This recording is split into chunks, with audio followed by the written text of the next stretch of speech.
别的就是，是不是？叫我们人嘛，能找他吗？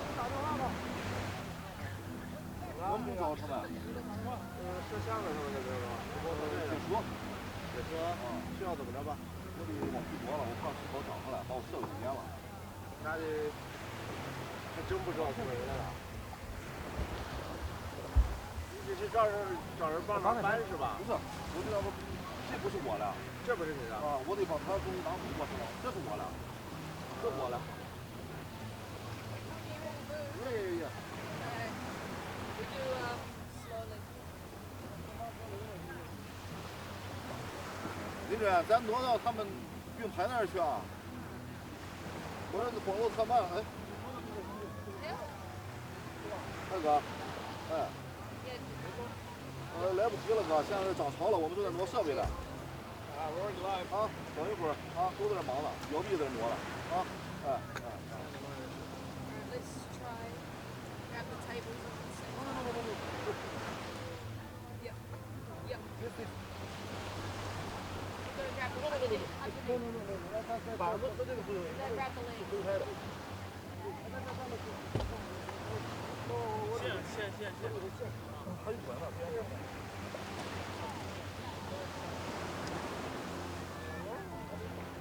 ，Yeah, that's fine. Just put it down. Put it.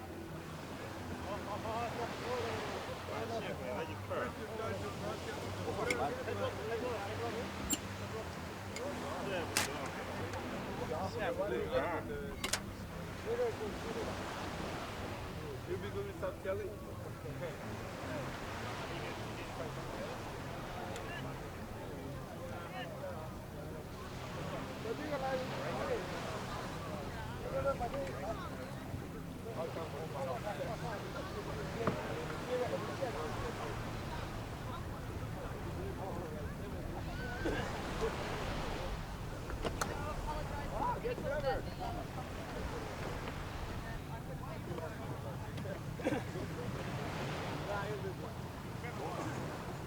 点儿是。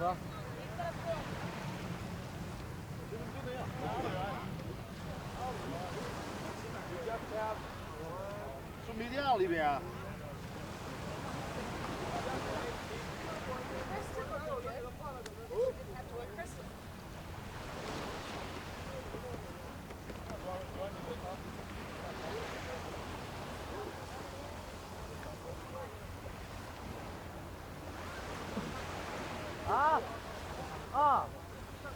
Hey, can you help me carry this chair up?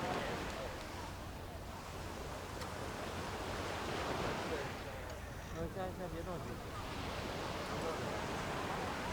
那边是不是断电了？ The Chinese is scared of it.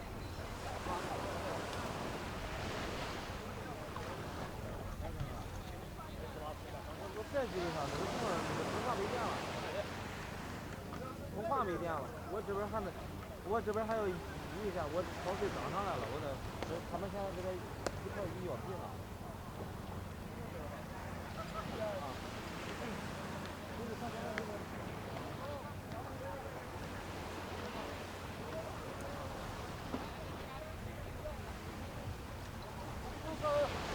这样，刚刚一会儿起急了。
我一个人怎么弄啊？一个人开玩笑。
Okay, good afternoon everybody and welcome back to Qingdao, China for the final afternoon of the ICF Worlds.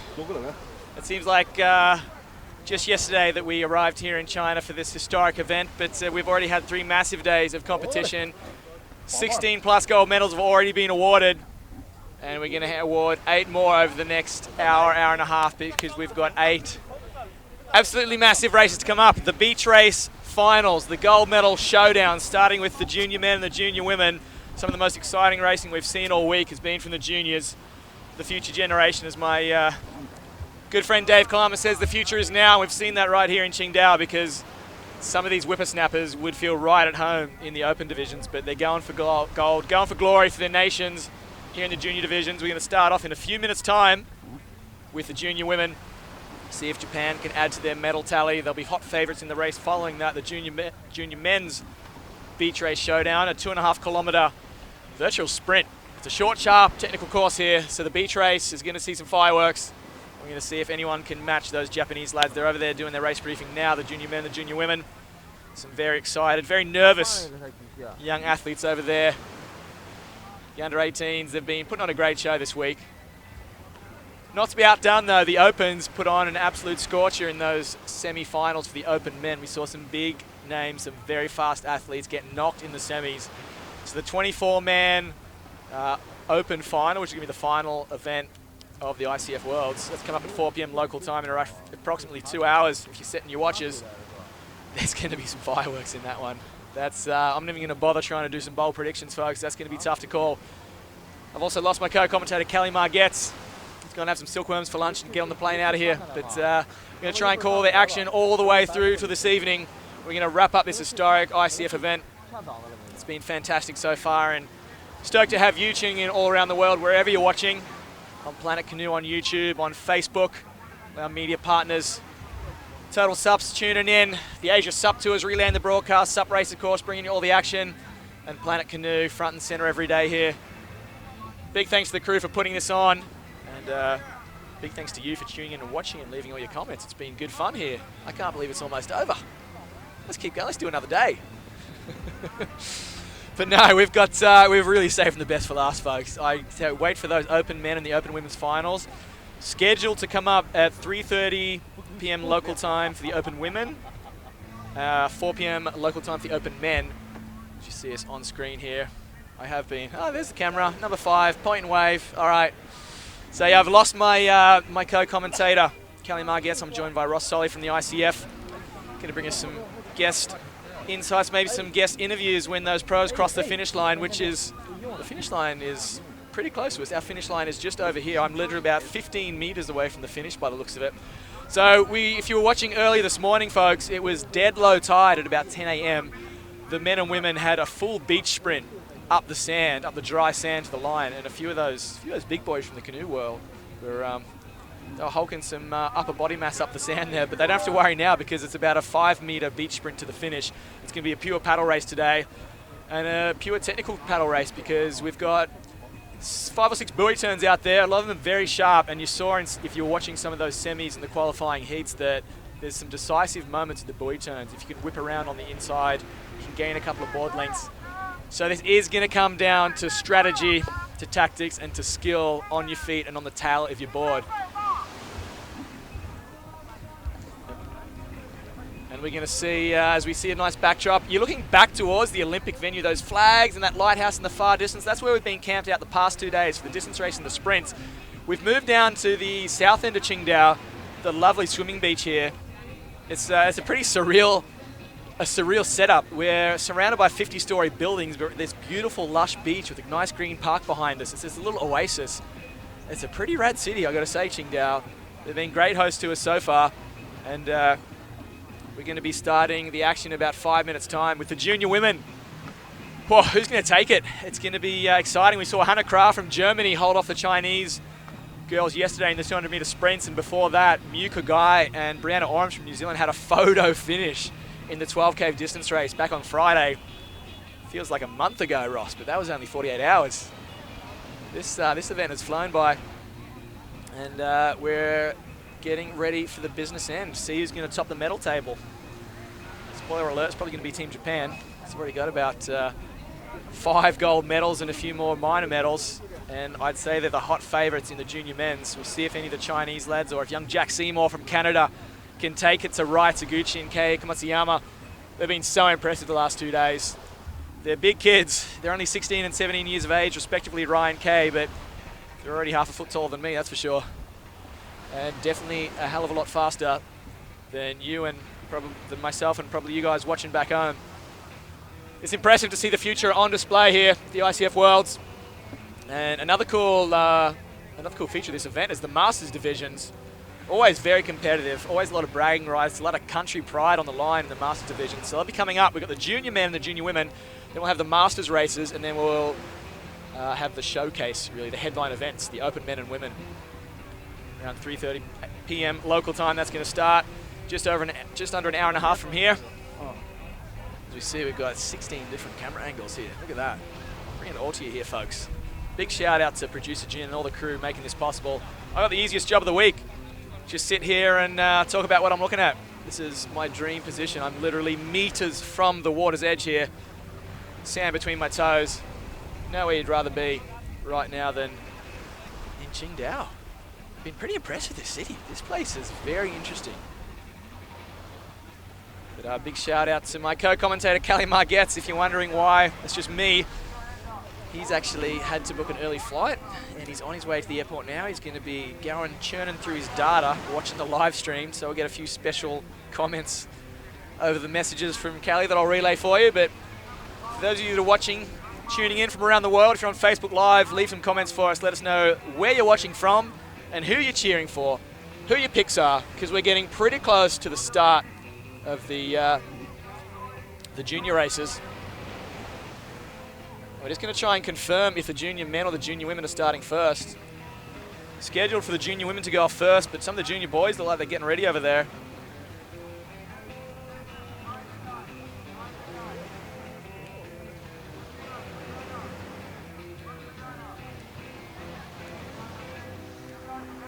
Okay, could be some late mail coming through. I was getting ready to call the junior women's race. Looks like the junior men. Okay, so it looks like we're going to jump straight into it. The original schedule had junior women down, but the boys are up first. Give the junior women the headline space. So the junior boys, we're not going to have to wait more than a few minutes to see who's going to take it out. The likes of Rai Taguchi, Kei Komatsuyama. A couple of young Chinese lads were in the mix in the sprints yesterday. Young Jack Seymour, of course. Jack representing Team Canada. I saw him actually getting ready about 45 minutes ago in the corner of the beach having a chat with none other than Michael Booth, who is Jack's coach. So if you had to pick any paddler to have in your corner for a showdown world title fight, you'd probably pick Boothie. So Jack Seymour's got a lot of help there. I know he's been getting some tips from Tommy Boudet Jr., one of the senior members of the Canadian team as well.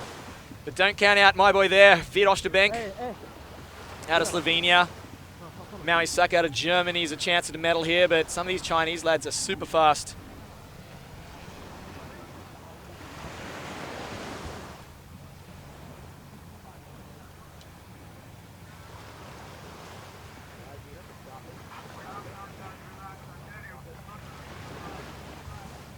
So you can see the boys here getting ready. It's a straight through final for these lads.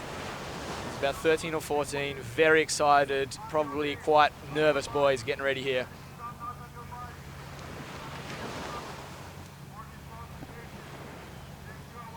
And I see a rogue swimmer has just gone down the public bathing beach here. He's about to be mowed down if he doesn't get a move on with that little breaststroke. He's getting the call from the officials that you're in the starting area of a junior world title showdown. Old mate there's just turned around, he's going to swim it back. So there we go, the official start list, thanks to the production crew. Jack Seymour, one of the names to watch. But Guitong Yi, he had a good show in the sprints. Young Wu as well, so 46 and 74.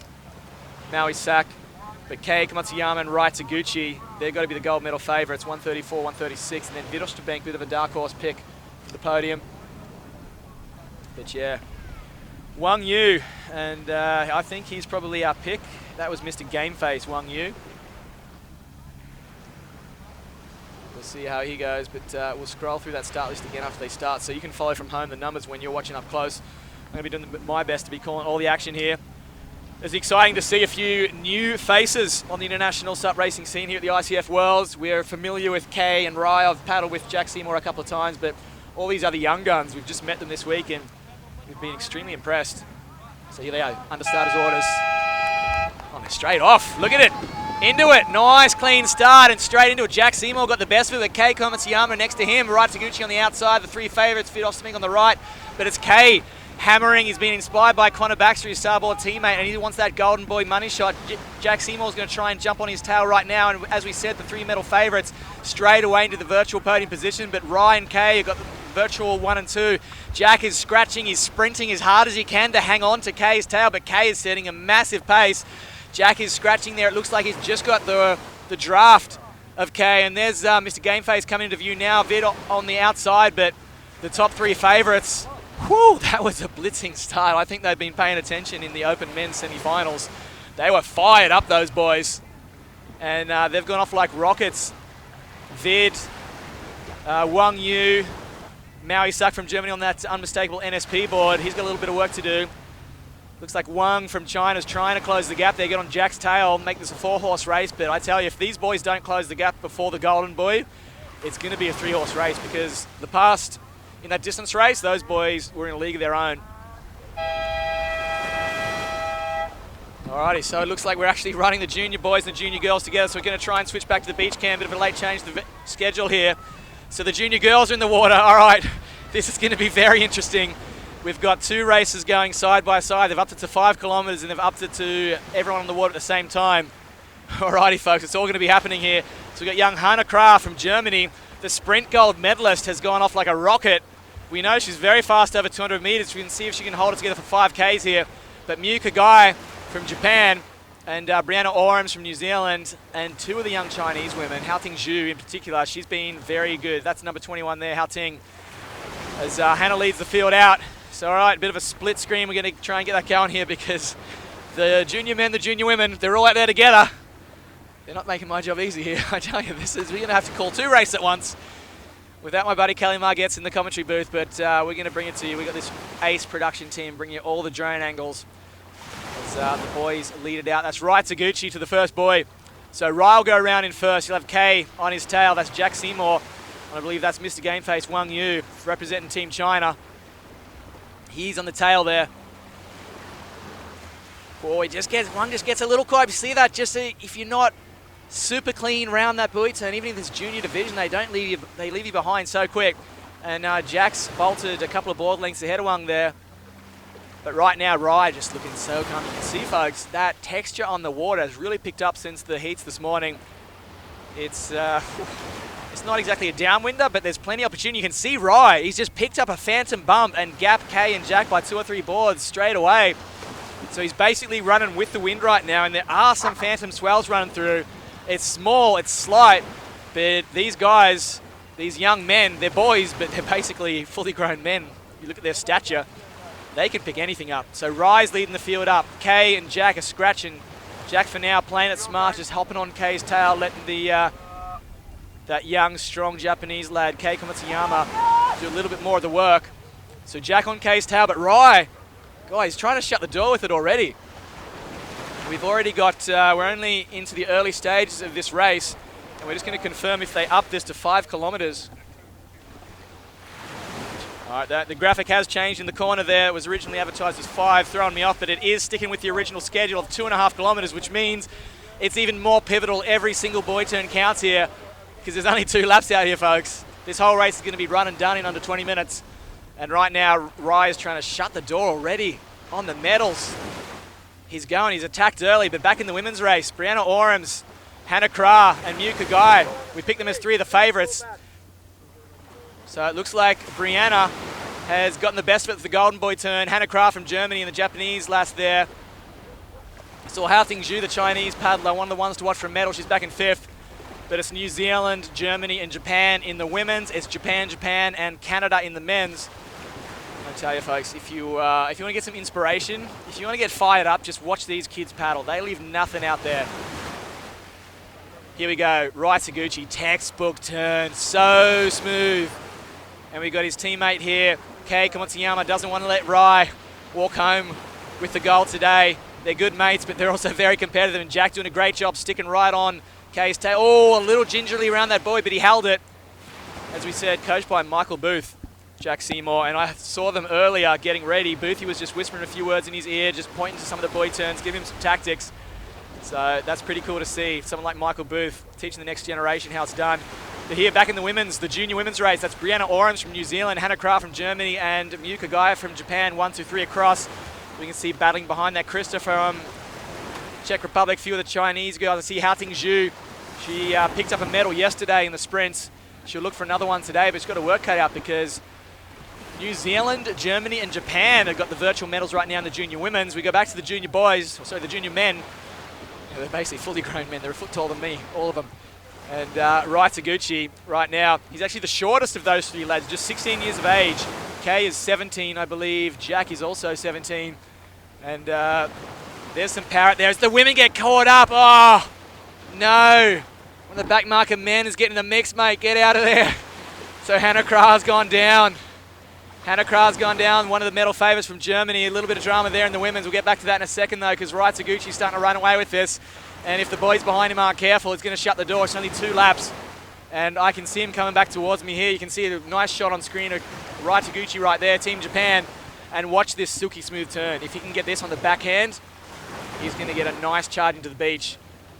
A little bit slower on your backhand than your forehand whip turn, but he's got around that very smooth, and there's just some really subtle bumps rolling through that he's going to be able to milk. You can see he starts sprinting. You can feel a little bump moving beneath his feet.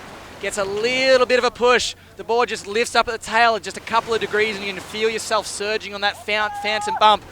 But we've got Jack Seymour sticking with Kei Komatsuyama. Georgia Schofield runs down to get the money shots here as they come in to finish their first lap. There's 2 laps here, folks. But Wang Yu, Mr. Game Face, still not out of medal contention, but right now the Japanese boys looking good for the gold medals because Rai Taguchi is starting to run away with this. Kei can't go in with him. Jack can't go with him. But Rai just milking a nice little bump as we jump back to the women's race. A nice drone shot. Here's drone shot of Rai coming in with those skyscrapers right next to the beach.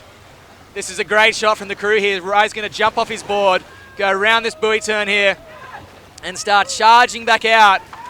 All right, look at that. Beautiful. Rai Taguchi just textbook. Kei Komatsuyama's going to come in. Jack Seymour's on his tail, but Kei is going to have a nice clean transition here because Rai did not lose anything and he's hammering back out. I can see the corner of my eye. So Kei, Jack on his tail. Jack's got that lifeguard. A little bit easy to carry your board there when you have that. And oh, Jack gets back on his board clean. There's Vid Oosterbank's actually moved up into 4th place here, so that could be a smoky for the medals. Wang Yu's back into 5th now. Isak is 6th. But out in front, it's Rai Taguchi. You can probably hear the crew in the background. I'm surrounded here in the commentary booth by a lot of fans, a lot of athletes watching the action here. It's all happening, folks, as in the women's race. Brianna Orams still going for the gold here. But we're going to see what happened with Hannah Crouch. She got held up at the buoy there. But Brianna Orams goes around representing Team New Zealand. We're going to follow in the footsteps of the legendary Annabelle Anderson, one of the goats of the sport, greatest of all time. But Brianna coming through for one of the juniors from New Zealand, and right now she's looking pretty good to put a virtual lock on the podium at least. But of course she wants it to be a gold medal, and she's sitting in that position right now. There's a bit of a gap between Brianna in 1st, Nukagai in 2nd, and the rest of the chase pack. But back in the men's action, Rai Taguchi. Sorry, let's jump back. Looks like that's Krista Babionkova from the Czech Republic, I believe. She's moved up into the virtual bronze medal position. Hannah, she's not going to be happy. We didn't see what happened if she got caught up by one of the back marker men or what, but she went from virtual 1st back into around 6th right now. So we're going to get a bit of a crossover shot soon. The men are charging back out to start their 2nd leg. The women are coming in to finish their 1st. They start about a minute behind each other, going at relatively similar speeds. The women are charging here, and that's Brianna Orams front and center. She's got Muka Guy. These two young ladies know each other well because they were side by side for 12 kilometers in the distance race a couple of days ago. Brianna just missed out on a gold by about half a meter. Mew just got her by a nose length on the line after 12 kilometers of long distance paddling. That was an epic finish. Right now, Brianna's trying to reverse the score here and pick up a gold for Team New Zealand. It would be New Zealand's first gold of the games here at the ICF Worlds. But she's going to charge in. She's going to take it, take it slow. Don't panic. But we can see, we're going to try and get a shot of Brianna and Mew coming in right now. We've got Rai charging out to the golden boy. It's all happening here. So Rai's charging out. I can see out of the corner of my eye, Brianna and Mew have hit the beach. So there's Rai and the golden boy. Let's try and switch that camera around to the girls on the beach.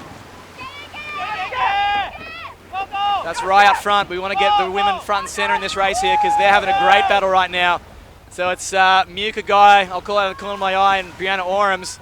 As in the men, it's Kei Komatsuyama, and a slight gap back now to Jack Seymour. So that's Kei Komatsuyama going around in 2nd in the virtual silver. Jack Seymour, the virtual bronze. This could be a repeat of the distance race, folks. But if we can get that camera switched back around to the women's action, because they've just done a great beach transition here.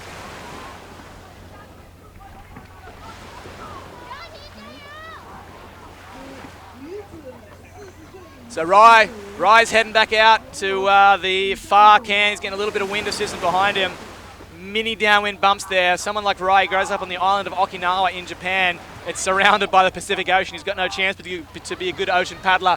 So he'd be frothing right now. Any little ocean bump, it's probably a training run from back home in Okinawa right now. As you see the imposing skyline of Qingdao in the background.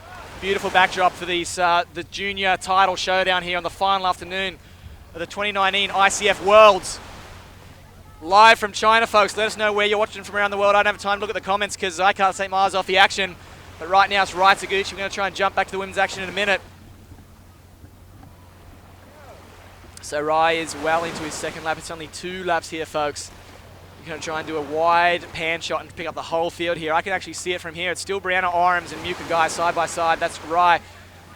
He's had plenty of screen time. Let's see who else is out there on the field because it's Rai. He's looking. He hasn't shut the door on Kay and Jack, but man, they've got some work to do. There's only about 4 body turns left.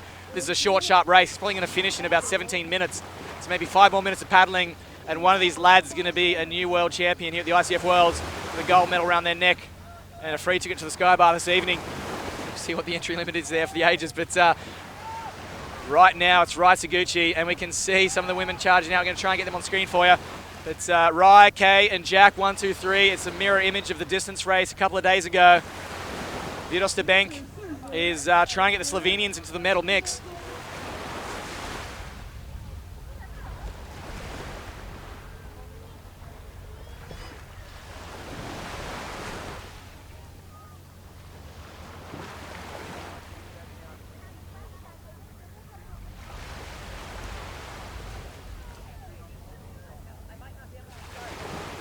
All right, just radiating through to the broadcast truck. It's about 3 kilometers away, so we're trying to relay the message, get the women back on screen here, because Kay is going around in 2nd. That's Kei Komatsuyama, Rai Taguchi. We want to jump back to the women for a moment, and then we'll pick up the finish of the men's race. but that is right to Gucci. All right, so right to Gucci out in front. I can see the women's race from here. I'll call from what I'm seeing from the beach. It's Brianna Orams and Muka Guy trying to shut the door on the gold medal race, but they've got a group of about 4 women now. Hannah Krah's trying to make up the gap.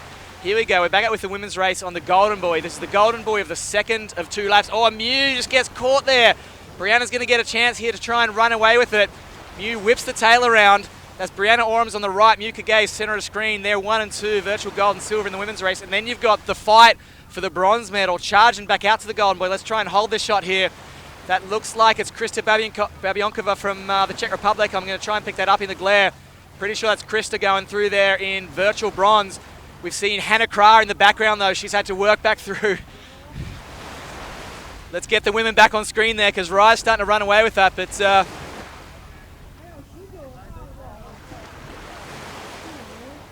here we've got the women back on screen. That's Brianna Orams and Muka Guy charging back in towards the distant buoy on the far left of the course. They're getting some little beach runners here, some little ocean runners. That's Brianna Orams. She's familiar in the ocean from being from New Zealand, as Rai Taguchi. Man, this race is fast. 14 minutes and Rai's turned the final buoy turn by the looks of it. He's going to be charging back into the beach. He's shutting the door on the gold medal race right here. So we'll just hold with the boys for a moment, because Rai, he's locked this out, but he's going to sprint to the beach. Kay's running out of runway here to make a move. He's only about 30 metres behind, but I don't think he's going to be able to do it, because Rai is charging.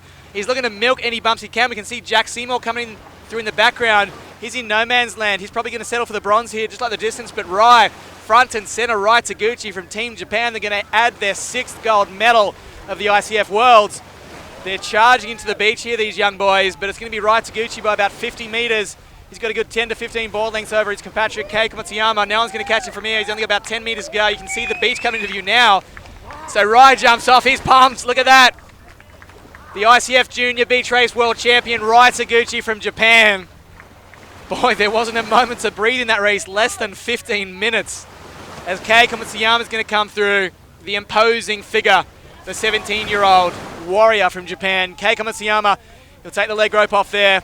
He'll jump across. That'll be his 2nd silver medal. He picked up a gold in the sprints next to Rai. But that'll be Rai, 2 golds and a silver. Kei, 2 silvers and a gold. And a couple of bronze medals are going to go through to a fine performer this week. Jack Seymour from Team Canada. There he is on screen, coached by Michael Booth. Rides that 4.25, based out of Hong Kong, but Canadian lineage there. He represents Team Canada. And there you go, a nice bookend to the junior men. So we're going to try and pick back up to the women's race. This is the minor placings of the men, but the medals have already been decided. Let's jump back to the women's race if we can.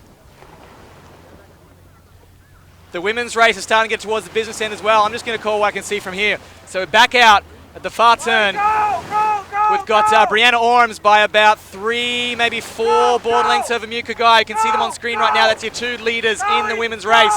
That's on the left, Brianna Orams from New Zealand. On the right, some of the fans here are just screaming for their competitors. It's all happening here, folks. The excitement, the passion, we love it. But on screen for you watching at home, it's Brianna Orams and Muka Guy. They got gold and silver in the distance, but it was the opposite of what you can see now. Mew got the gold. Brianna settled for the silver. Right now, virtually, they've flipped that result, because front and center, as we see a few of the minor placings out the corner of my eye, I see Maui Sak and Wang Yu battling for 5th there. But in the women, the gold medal showdown is Brianna Orams and Muka Guy. New Zealand versus Japan. Who's it going to be? And not out of it yet is Krista Babienkova from the Czech Republic. She's got a lock on this bronze. Hannah Krah has just been rattled after that fall on the first lap. She went from a virtual leader back to 5th or 6th, and she's running out of runway to catch back up to Krista. But a great drone shot there at showing the distance. The Brianna, she's a lot taller than Mew. The diminutive figure of Muka Guy. She's a little pocket rocket, but Brianna just muscling her way through this right now. And here we go, Brianna Orams. Brianna Orams charging back. She's got 1 buoy turn to go. There's Mew. Mew coming round.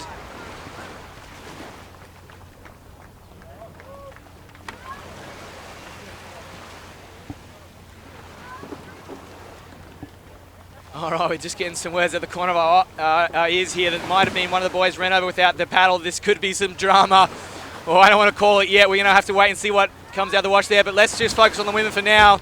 A little bit of drama happening in the junior men's race. But Brianna Orms in the women's. Okay, here's the battle for bronze.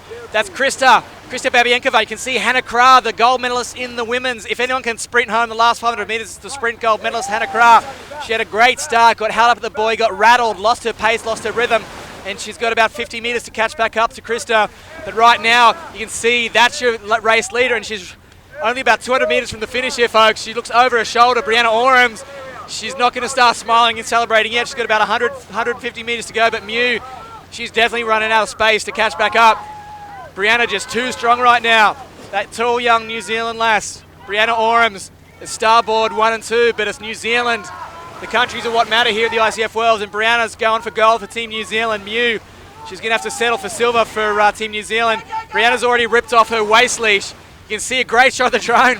She's only about 40, 50 metres from the beach right now. Mew's not going to be able to catch her. So Brianna is going to charge into the beach here, jump off and run a very short beach shoot to the finish. Here we go. Brianna Orms, we're provisionally going to call it. She's got her paddle in hand and she's going to cross the line. Unofficially, Brianna Orms from New Zealand, the ICF Junior Women's World Champion in the beach race. She is absolutely spent as Muka Guy jumps off. She'll run across the line. She's exhausted as well. The two young women are going to embrace. They've been having some great battles all week here. But it looks like Krista Babienkova on the board that she lent to Michael Booth. Still stick it up with Michael Booth. Stick it, but she doesn't have time. She looks over her shoulder, 4th and 5th. Shouting you from China, and Lena Kra charging back, but it's going to be Krista Babienkova, number 81. She's going to get the bronze medal for the Czech Republic right there. She's very happy right there. Whoa, that was a hectic race. I'm losing my voice. It's only the first of several races we got this afternoon. Boy, that was some tight racing. And Hannah Kra, got to feel bad for Hannah. I want to have a look at the replay there. She was in the gold or silver position. She got held up, the board flipped. I don't want to say one of the back marker men got in the way, but it could have been what happened. We'll see. She might have just got caught up with one of the girls there, but she really got rattled after that. She didn't lose too much ground with the fall, but clearly lost all her rhythm, all her pace. And then there was the drama in the men's. Rai Taguchi crossed in first. I just heard some of the boys on the beach saying possibly Rai didn't cross with his paddle, which is a pretty clear rule in any race. Might have done a Jamie Mitchell. But we're going to wait and see. We can't put the results on screen yet, folks, because we're not sure exactly what's happened. We saw in the men's, it was Rai virtually crossed in first, Keiko Matsuyama was in second, and Jack Seymour was in third. Looked like Vid Osterbank was in fourth. But again, we're just hearing some chatter that one of the boys didn't cross with a paddle. I see the race officials having a very animated discussion. We're going to have to go back to the replay. Stick with us, folks. We're still 1 hour away from the main headline events, the Open Women and the Open Men, coming up at 3:30 and 4. But fireworks already in the junior men, the junior women. There was fireworks just in the commentary booth because I didn't realize they were changing the schedule slightly and putting the juniors out there together. I got a little rattled. Some of the paddlers got a little rattled. We're going to have to see what the unofficial result is. The race officials having a very serious discussion. There's title implications on the line here. There's gold medals. There's a lot of national pride. Whew. Ross, if you can just join us in the commentary booth. Ross Solly from the ICF, mate, you got an update for us? Yes, just unofficially, Christopher. We understand that Rai Taguchi, the first time he crossed the finish line, did not have the paddle in his hand. So he had to go back and get the paddle. And by that time, he had been overtaken. So unofficially, he is now relegated to second. Wow, are you kidding? So Rai, a rookie mistake. Thanks for the update there, Ross. A rookie mistake. We've seen the best of them do it. I know Jamie Mitchell's done it before. A few paddlers have done that. But that would be a heartbreaking way to lose a gold medal, that you left your paddle on the beach. There's only about 5 meters from the water to the finish line. I'm not sure what Rai was thinking there. He only had to carry it.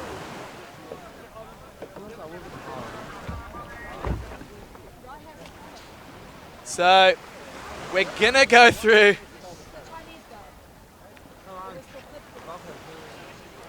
All right, so we're not sure if it was Rai or one of the lower players. I've heard a couple of things here. A little bit of confusion on the beach, but it might have been that very heated battle for fifth, and one of the Chinese lads, Wang Yu, it might have been him that we're referring to, because I've just seen some images that show Rai charging across the line with his paddle. As I thought, I didn't see him missing his paddle. Okay, so a little confusion down at the finish line.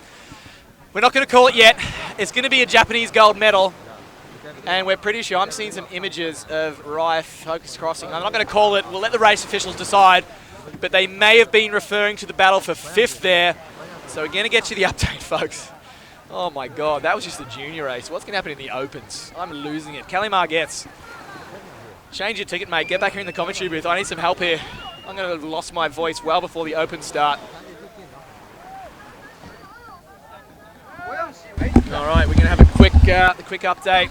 The ICF, what's the unofficial official word? Rai Taguchi fans can rest easy. All right, so it wasn't Rai we were referring to. I think it was the Chinese lad Wang Yu. Yes, so there was confusion at first, and the word went around that it was the gold medalist, but in fact it was the 5th place getter who crossed the line without his paddle. So all right, the medal standings as you called it, Christopher. All right, thank you, Ross, for that update there. Okay, Team Japan fans, breathe a sigh of relief. Rai Taguchi has taken his gold medal, his 2nd gold medal of the week. He's going to take the beach race gold, and that'll match his long distance gold. He got a silver in the sprints. Kei Kamatsuyama, the gold medalist in yesterday's sprints, will go home with 2 silver medals provisionally in the distance and the beach race behind his actually younger compatriot. Rai is 16 years of age, Kei Kamatsuyama 17, but Rai punching a year plus above his weight as we get ready for the Masters divisions. Whew, I need a break here, folks. That was intense. So if you're just tuning in, you've missed an absolutely epic showdown in the junior men, the junior women. We're here in the final afternoon of the ICF Worlds here from Qingdao, China. And it's all, oh my God, that was intense. That is just a small entree of what's coming up in an hour's time when the open women and men hit the water, because the field for the open women and men is twice as the size, and the depth goes a lot further down. I know the men's field in particular, there were some big names got knocked out of the semis, so that's going to be absolutely hectic all the way down from 1st to 24th in the men's final. In the women, from memory, I believe there's 20 women on the start line, and there's a good, I would pick 8 or 9 genuine contenders for the top 3 medals. But before we get to that, we've got the Masters division to contest. And we'll see how they're running this, if they're going to do similar to the juniors where they had a couple of divisions out there at once.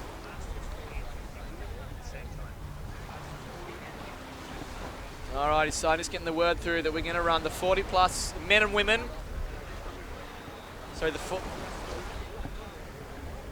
plus women. Alright, Ross, what's the word? Sorry, Christopher. So it's the 40 plus Masters women and the 50 plus Masters women will start together. Alrighty, thanks for the update there, Ross. So we're sticking with the schedule. We've got the Masters 40 plus as originally advertised, starting a minute behind or starting a minute in front with the 50 plus and the 40 plus. I can see it looks like even Kristen Thomas from Southern California might have jumped in the mix here for the 50 plus. We're going to see, I believe I can see Kristen out there. She is closest to the screen, Kristen Thomas. Wow, there we go. Throwing a cat amongst the pigeons, Kristen. She came over here to do a few officiating courses and just help out behind the scenes, but she just is an absolute frother. She couldn't help herself, and as we get under starters orders, look out for Kristen Thomas on that infinity board. One of the most experienced paddlers in the world. She's been racing for about 15 years. Quick blade paddle in hand, and we're going to see in the first lap. Looks like Kristen, not sure the age, mid-40s I'd say. I believe this is the 40 plus division. So I can see Takaya Yokoyama out there in the mix. I know she's 40 plus, so we'll see. It looks like the 40 plus women. Sorry, Kristen, I just threw you under the bus there. It's 50 plus. 40 plus, Kristen Thomas and Takaya Yokoyama.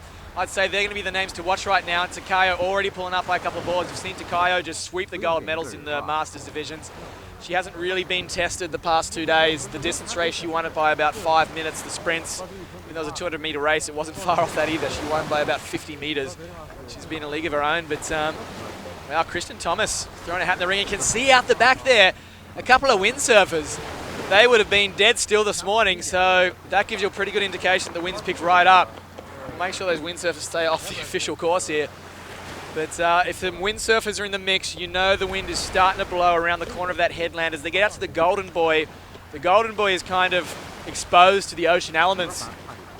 But as we get back towards the beach, it's pretty protected. We've got a nice headland wrapping around to the right of us. But there's plenty of wind coming in, and we're going to see how that comes into play. So right now, Takaya Yokoyama, as we've seen the first 2 days of competition, just trying to lock down the gold medal in the first half of the race. It's only a 2.5 kilometre race here, and I hazard to guess that it could even be a little bit shorter than 2.5 kilometres because those boys, actually about 2.5 Ks, they do a 15-minute race, that's a 10K average. Those boys, I would say, are probably sitting on 10K an hour pace, so that makes sense. It's probably right on 2.5 Ks. As advertised, right now, as advertised, our hot favourite is looking for another gold medal to go. She's going to go home as the most decorated athlete of the ICF Worlds because her teammate, Rai Taguchi, who did safely cross the line with his paddle in his hand, he's got 2 golds and a silver. But if Takaya can take this one out, she's going to take 3 gold medals. So there you go. Putting her name in the ICF history books here at the inaugural World Championships. Live from Qingdao, China. I'm your host, Chris from SUP Racer. I'm not joined by Kelly Margetts. He had to take an early flight, unfortunately. So probably tuning in from the airport lounge as we speak. Kelly, send through a few messages on WhatsApp, and I'll give you relay your comments. So I wanted to get a few of the pro athletes to jump in here, and then everyone that I asked, they were like, I'm racing in about 45 minutes. And I was like, oh yeah, so they're all up there nervously getting ready. But we might get Trev Tunnington here for a quick word after this, but in the women's, it's going to be Takaya Yokoyama just running away with it, the gold medal. Let's bring him into the booth.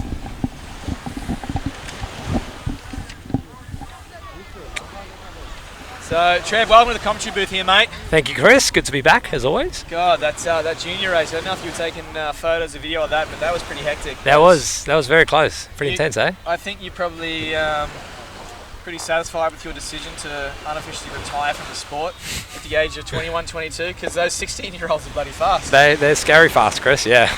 Jeez. I'm glad I'm not out there, because they're at least twice as fast as me, and a third of the age. Yeah, exactly, yeah. But yeah, Rai Taguchi was mighty impressive. He's taken his 2nd gold medal. But right now we're watching Rai's elder teammate is Takaya Yokoyama, looking for her 3rd gold medal. And she's got a bit of company out there from Kristen Thomas, one of the legends of the SoCal SUP scene. She's in a virtual podium position right now, a late entrance into the race here. But Takaya got a pretty solid lead. I can see Kristen. There's Kristen in the distance. Where is she? Just going to come on the screen now. She's sitting virtual silver medal. God, that'll be a celebration at the Sky Bar tonight if Kristen Thomas gets a silver medal. I think so. There's Kristen just coming off to the side of the screen now. That's a deceptive angle, but we've got.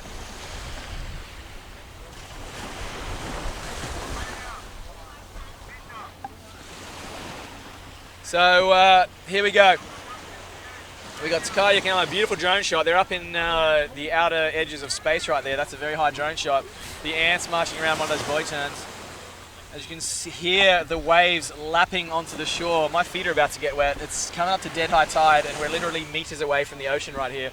Couldn't get more of a front row seat. There's Esty from Israel. She's picked up a couple of bronze. Oh, one of the girls go, no, dominoes. Dominoes. Yan Yang from China has taken down again. Our dark horse entrant, Kristen Thomas. Get back up there, KT. Come on.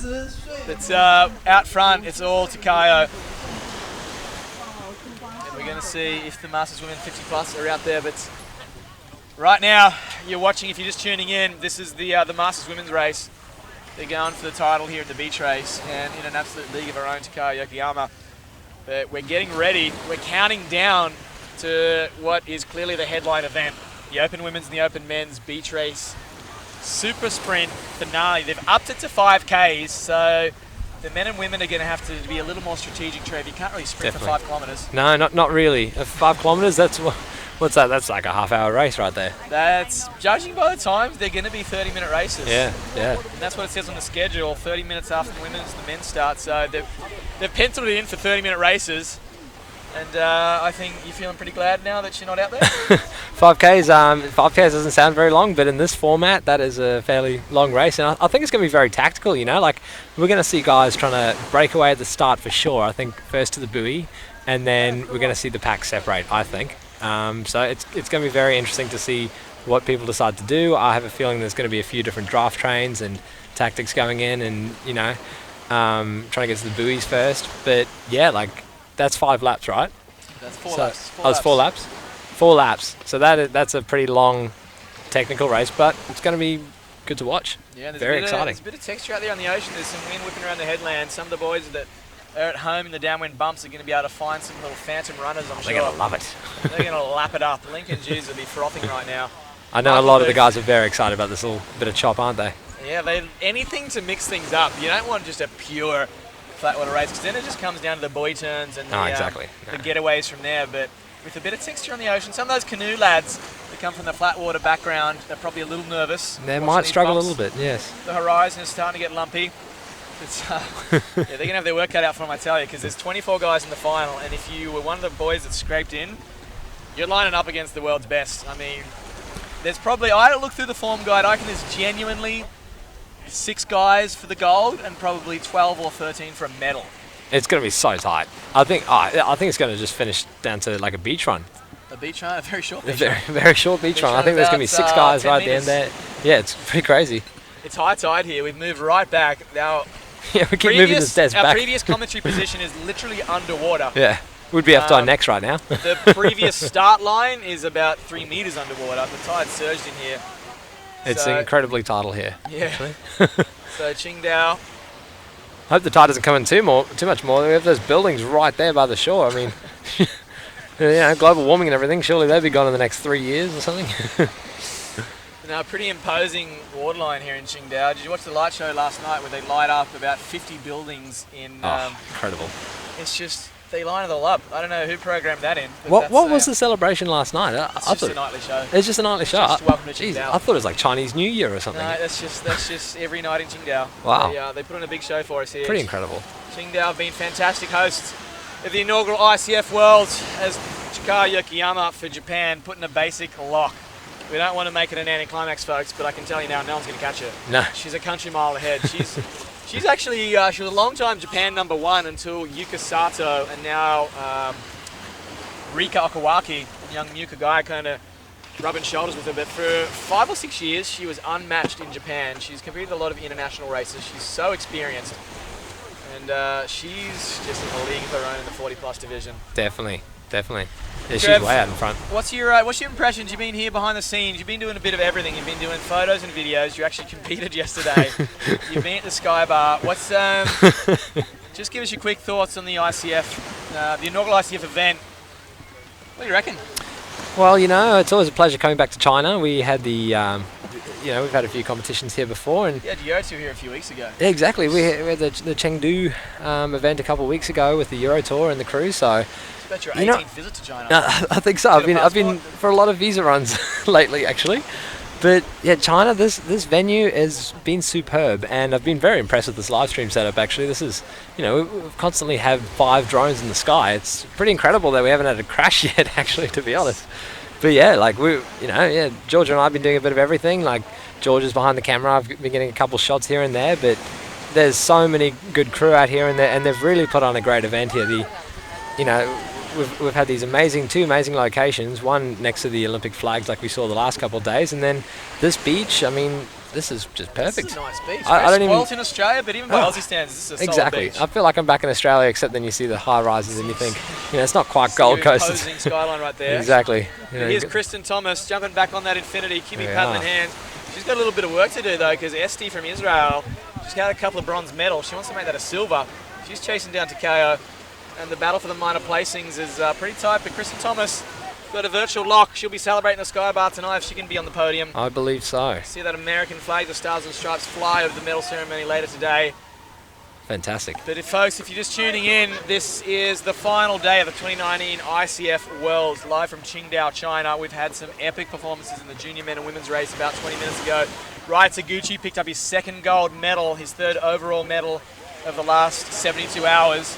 By taking up the beach race with his compatriot. Kei Kumatsuyama picks up his second silver to go with the gold he won in the sprints. And young Jack Seymour picks up his second bronze medal there. So young Jack Seymour from Team Canada, he's got a couple of bronze. Right now we're watching the Masters division. Masters are out there motoring around the course and motoring, well, the only one really motoring, let's be honest, is Takaya Yokoyama. She's in a league of her own. You can see a good shot there of the front three. It's Takaya, Esti and Kristen. But man, the drinks are on Kristen tonight. I'd say so. Bronze. She'll just be shouting at everyone. She'll be so excited. She's actually been a big proponent of Masters Division racing back there in SoCal and around the world. She's always pushing for the 40 plus and 50 plus to get some recognition. And it's very cool to see. And she's been really good with the organisation. She's been helping out a lot with the schedules and stuff, so it's been fantastic. Yeah, you know what? Actually, good help. They actually started the 40 and 50 plus together. I've just gotten the word through that the 40 and 50 plus started on the same start line. And I'm peeking at the heat sheet. She looks in great shape, Kristen, but she actually is 50 plus. Really? Yeah, so she's actually in the 50 plus division. Wow. You wouldn't pick her, she's fitter than me. But Kristen Thomas just reached the half century there. So she's actually leading. She's in the virtual gold medal position because the two ladies in front of her are in the 40 plus division. Oh wow! Congratulations! God, fantastic. She's shutting Qingdao down if she gets the gold Qingdao going down. If she does that, and she's a good way ahead. So Takaya Yokoyama has passed the golden boy on her second and final lap. Essie from Israel is in the virtual silver for the 40 plus, but that's KT, the legend, Kristen Thomas from Southern California. And a pretty comfortable first. A pretty comfortable virtual gold in the 50 plus Masters. Wow, superb. And she'll be excited. It's pretty, it's kind of pretty fitting if KT can pick up a gold here because she's been leading the charge for the 40 plus and the 50 plus to be recognised around the world, and she's always very vocal about it, as she should be. Because just like we were always vocal that the kids should get their separate divisions, which you're now seeing at virtually every event around the world. It took some time at some of them, but it's good to see the kids get their own spotlight event. And now we're seeing the same here. Definitely. The ICF is actually the first time at a major championship we've seen the Masters get their own division. And I'm a big fan of that. I think that's very important, Chris? I mean, most competitors that I've seen around the world are in that category. So it only makes sense. It only makes sense. And if you looked at probably 50% of all SUP paddlers around the world are going to be Masters. Oh, yeah, definitely. The over 40s in Australia, I remember it's probably the most competitive division. I mean, you got guys like Kelly Margetts, who he just competes for the fun of it in the elite race. Kelly Margetts. Bloody hell, he's a legend though. Watching the live stream from the airport before he gets back to Australia. He's a run. Kelly, mate, next year, I don't know. Kelly. He's pretty keen to commentate again next year, but he's also, man, maybe I could jump into one of these races. I know. I think he's pretty tempted. He's always seems to be on the edge of his seat, doesn't he, Chris? I wouldn't be surprised. He's saying he's going to the airport, but I think he's actually gearing up for the elite race. He's gearing up for the Skybar tonight. He's got the Skybar. Classic Kelly move, eh? He's getting early there in the lineup because there's going to be 200 athletes descending on that for a big party. But yes, we can't start celebrating too early because we've got a couple of races left. Right now, it's the women's 40 and 50 plus. It's a pretty small field here in Qingdao, but I like the fact that these women are pioneering the 40 and 50 plus divisions at a major championship, and I hope next year that a lot more women from around the world come here and join their junior and open teammates and give it a good crack. Oh, 100%. Because I'd love to see a fully sized open Masters division. Definitely enough paddlers around the world with the talent to do it. 100%. Hey, like most paddlers around the world, definitely Masters. And you know what was really great is I really enjoyed watching Sven Rasmussen paddling the other day. That was just fantastic. He took out the skinniest board that we have in the range. The 2020 is 20.7 inches wide in the starboard, and he's the owner of starboard, and gee, he really sent it, and he got a third in the end. Picked up a bronze for Norway. Pretty fantastic. And I think he was so excited after that he told you to go and race the next day. Yeah, he convinced Threw you onto the bus there, so you had a good fun. You're out there. Oh, yeah. Just tell us what it was like. We've posted the video already of Connor Baxter with the gold medal, world record 46.3. And you know what? It was about time. So did you just well, I'm out of the gold medal. I'm just going to look up and enjoy this spectacle. Oh, I was enjoying it from the get-go. So Sven took us out for a round of celebratory drinks after his very well-deserved bronze medal. And it was very exciting, and he was pretty inspiring. And so I haven't raced since November last year, actually, was my last competition. But I figured, what, Sven's done this. I think I better do my part, and go out there tomorrow. So, yeah, I went for a bit of fun race and did the 200-meter sprints, and yeah, so I made it to the finals, and Connor obliterated the times. Like, Danny Ching set the record back in 2014. That's how long it's been, Chris. Yeah, that was a 47.7 seconds. 200 meters, but Connor has just gone the first man to go that extra sub second. 47, a 46.38. Jeez, very impressive stuff. And boy, was he pumped. That was the rawest, most genuine, heartfelt interview I've ever seen Connor give. He was so excited. He was so pumped. I could see it, and I was just so stoked to see him like that. You know, like he's always been a really good sprinter, but he just showcased to everyone what he can really do yesterday. Absolutely, and he's going to be fired up. He's taking a lot of self-belief into this beach race final that's coming up in about an hour's time. So Connor Baxter could be going home from Qingdao with 2 gold medals around his neck. Jeez, and pretty impressive that's stuff. going to be a big story because Connor's had some up and down results over the past year and a half. People questioned as the greatest of all time, lost his edge, but he's had a couple of big victories this year. He got the Pan Am gold. He was fired up about that, and he was so fired up about the 200 meters yesterday. He was fired up. He was excited, and he's going to carry that momentum into the big boys race, which is coming up in about an hour and 10 minutes time. So stick around with that one, folks. But now we've got a couple of gold medals to decide. Before then, Connor might be joined in the Team USA celebrations by Kristen Thomas, who's thrown her hat in the 50-plus ring. But in the 40-plus ring, on the screen, Takaya Yokoyama, silky smooth technique. That's Esti from Israel. She's going for the silver right now, but in an absolute league of her own. If we can switch back to the gold medalist coming in. We're just going to have a look here. There we go. We got her on screen. That's Takaya Yokoyama from Japan, one of the veteran athletes of the Japanese paddling scene and the international paddling scene. That's Kristen, but let's get back on to show the lead women, Takaya. So Takaya Yokoyama is going to be coming into the beach here. Let's get that camera back on her. She's earned her time in the spotlight. Takaya Yokoyama is coming to the beach. She'll jump off for the world's shortest beach run here. 10 meters. If any races are decided this afternoon by a beach run, it's going to be a very interesting photo finish because Takaya crosses, jumps over the line. There we go. All hop, skip, and a jump there. And she takes her third gold medal of the games here, the ICF Worlds. 3 golds for Japan. That puts Japan's medal tally up to, off the top of my head, 7 gold medals. Jeez. Which is just silly. Takaya's got 3 of them. That's impressive, eh? Rai's got 2 of them. Kay got 1. Mew got 1 in the junior women's distance. So 7 gold medals. 7. For Team Japan. They'd probably be leading this now. They've been leading from start to finish on the Olympic medal tally. No one's got more than 2 or 3 behind them. Huh. So Team Japan just blitzing it from bookended. They've had the juniors on fire, and now they've got the Masters woman who's just in a league of her own. And they've got some serious talent in the Opens as well. Kenny picked up 6 in the Open men's marathon race. Rika Okawaki got the exact same result in the Open women's. So across the board, Japan, the real powerhouse in Asian paddling. They're kind of like the France of Asia. France, very deep. They're really the France of France. I mean, technically they're beating France. That's true. France hasn't sent the biggest team here. They've been led out by Olivia Piana, who's basically, she's doing it on her own, and she's putting France pretty high up the medal tally. She's one woman band, and she's impressing us. She's doing a very good job. But who's impressing us right now is Kristen Thomas. Jim Terrell from Quick Blade will be happy to see that fluoro orange UV paddle in her hands. Dave Bainey from Infinity. But here at the ICF World, it's really all about the nations, as Esti. Speaking of nations, the Israelis have already picked up 5 medals, I believe. They're about to make that 6. And Esti's gotten half of them.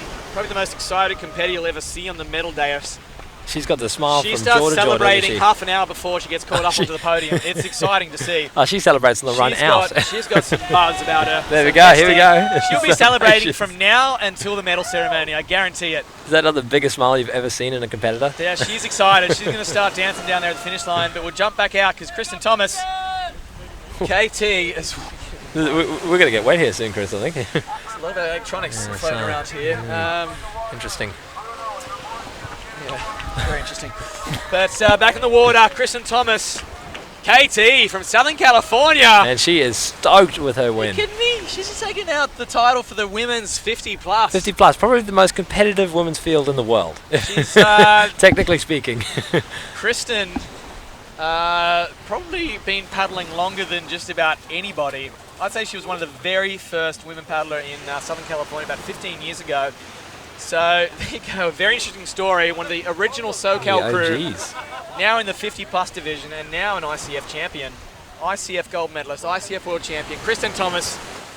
Do we have to shout her a drink or the other way around? I think the other way around. I think she'll just be so excited. Yeah, exactly. She's buying everyone drinks at the Sky Bar. I think that's how it works. Fantastic. But we got Emily cruising through here. I'm going to try and pick up if she's entered in the 40 plus or 50 plus. She was such a late entry that she hasn't even been put on the score sheet. So we're going to pick up, but that's Emily crossing through. She's going to pick up either a bronze in the 40 plus or a silver in the 50 plus. Either way, she's getting a medal. Pretty fantastic. I correct myself, that's actually Panagiota from Greece. So she's going to pick up bronze. Oh, she's stoked. Look at her. She's picking up bronze in the 40 plus. That was a pretty good finish. I haven't seen a starfish like that before. And this is one of the Chinese women coming through. She's going to be just outside the medals. Actually, no, that's 50 plus. She won the distance race. She just paddled 12 Ks in the most brutal headwind and earned that gold medal with the pink socks, the fashion statement there, matching gloves. That's iconic, those matching gloves. That's, yep. They're going to be sold out in Qingdao after this because that's Jitao, the gold medalist from the long distance race. She's got to settle for the 50 plus silver medal here because KT has thrown her hat in the ring. But boy, that was a pretty commanding performance. As we said, a pretty small field here for the Masters. But good to see. We're going to call them the pioneers, the class of 2019. Hopefully that sets the stage because Masters, they actually always not complain, but voice their opinion that there should be more Masters races. Well, there you go. You've got one of the biggest stages in the world, by far the biggest broadcast production for a sub race in the world. I've never seen anything like that before. Here at the ICF Worlds, if you want your time in the spotlight, I bet there'll be a few crews saying, when do registrations open for the 2020 Worlds? Oh, definitely. Because I know a lot of the Aussie crew back home maybe didn't even get the memo that this was an option. Exactly. Just need to get the word out there, I think. There's a lot of talented paddlers. Flooding.